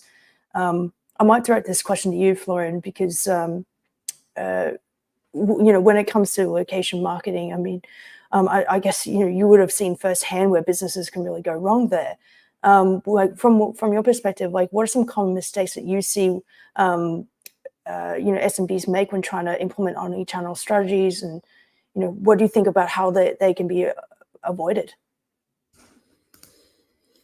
I would really say that the number one tip is, again, start small and scale strategically. Focus on the channels where your customers are most active, whether that's Google, whether that's social media or any review platform. And of course, a website is always a great opportunity to really bind them to your brand and your offering. and then invest in those and really centralize around those and build from there. Yeah. So the key is to grow and adapt gradually and not all at once. And I think what might be helpful here is I'm also sure that every single one of you, and probably also everybody listening to the session right now, knows this one business that just got crazy hyped because they have the best website or because they have the best Facebook page or the best Instagram channel, and they are just incredibly successful, giving their customers exactly what they want. And I mean, this is what everybody wants, and not everybody can just replicate it like this. But if you are strategic, I think with a little bit of time, you will get close to this, and it has tremendous business impact. That's fantastic. I want to maybe direct the next question to you, Shay, just because I'm mindful we've only got 6 more minutes, and this has been a fantastic conversation. But in terms of obviously step by step is really, really key, making sure that you're being strategic in the way that you're wanting to incorporate this into your business model and really start to fill in the gaps. But from your experience, how adaptive is Active Campaign to be able to have teams be able to start to integrate with the software, to be able to learn that? Are there resources that really help guide them through this process? What does that sort of look like? Yeah, great question. I kind of unpack that maybe piece by piece. The platform itself is ideally and wildly intuitive, where it allows you to build component by component, step by step. Florian, I love your thought, start small, iterate, build on top of channels as you kind of go. And that's what you can do inside of Active Campaign pretty seamlessly. One by which there's probably some core channels you're already using. How do you get those integrated, set up? And with that, that's kind of where that, be it suggest, adapt, validate side of Active Campaign kicks in to help start to guide you and lead you to what's next. We have also plenty of different resources and guides on how to do that, both with Active Campaign, but just more broadly, in your business, right? How you want to grow and accelerate. I believe the URL is, I should probably check this before I share this, but it's theactivecampaign.com/learn. It is, okay. The Active Campaign University is still there. We have, be it a community forum, we have blog posts, we have video, courses, guides, tutorials, to truly kind of go deep there. But yeah, I think if there's a myth about automation, I think a lot of folks would say it's too complicated or too expensive. And I don't necessarily think either one are true, quite honestly. And that it can be easy to use and intuitive for anyone to go set up, small business or not. And then the cost of it actually is, minor, I think, in the grand scheme of other channels you might be advertising or growing on, where you can also build more efficiency into those at a great price. So. Yeah, awesome. We've got 4 minutes, so I might just actually, follow on from what you just said there, just around, cost of integration. When considering different CMSs or data, where do you sort of see Duda in comparison to different CMSs from just a cost, to be able to start building and start integrating, and then be able to have either Uberall or Active Campaign to really be able to create a seamless integration there?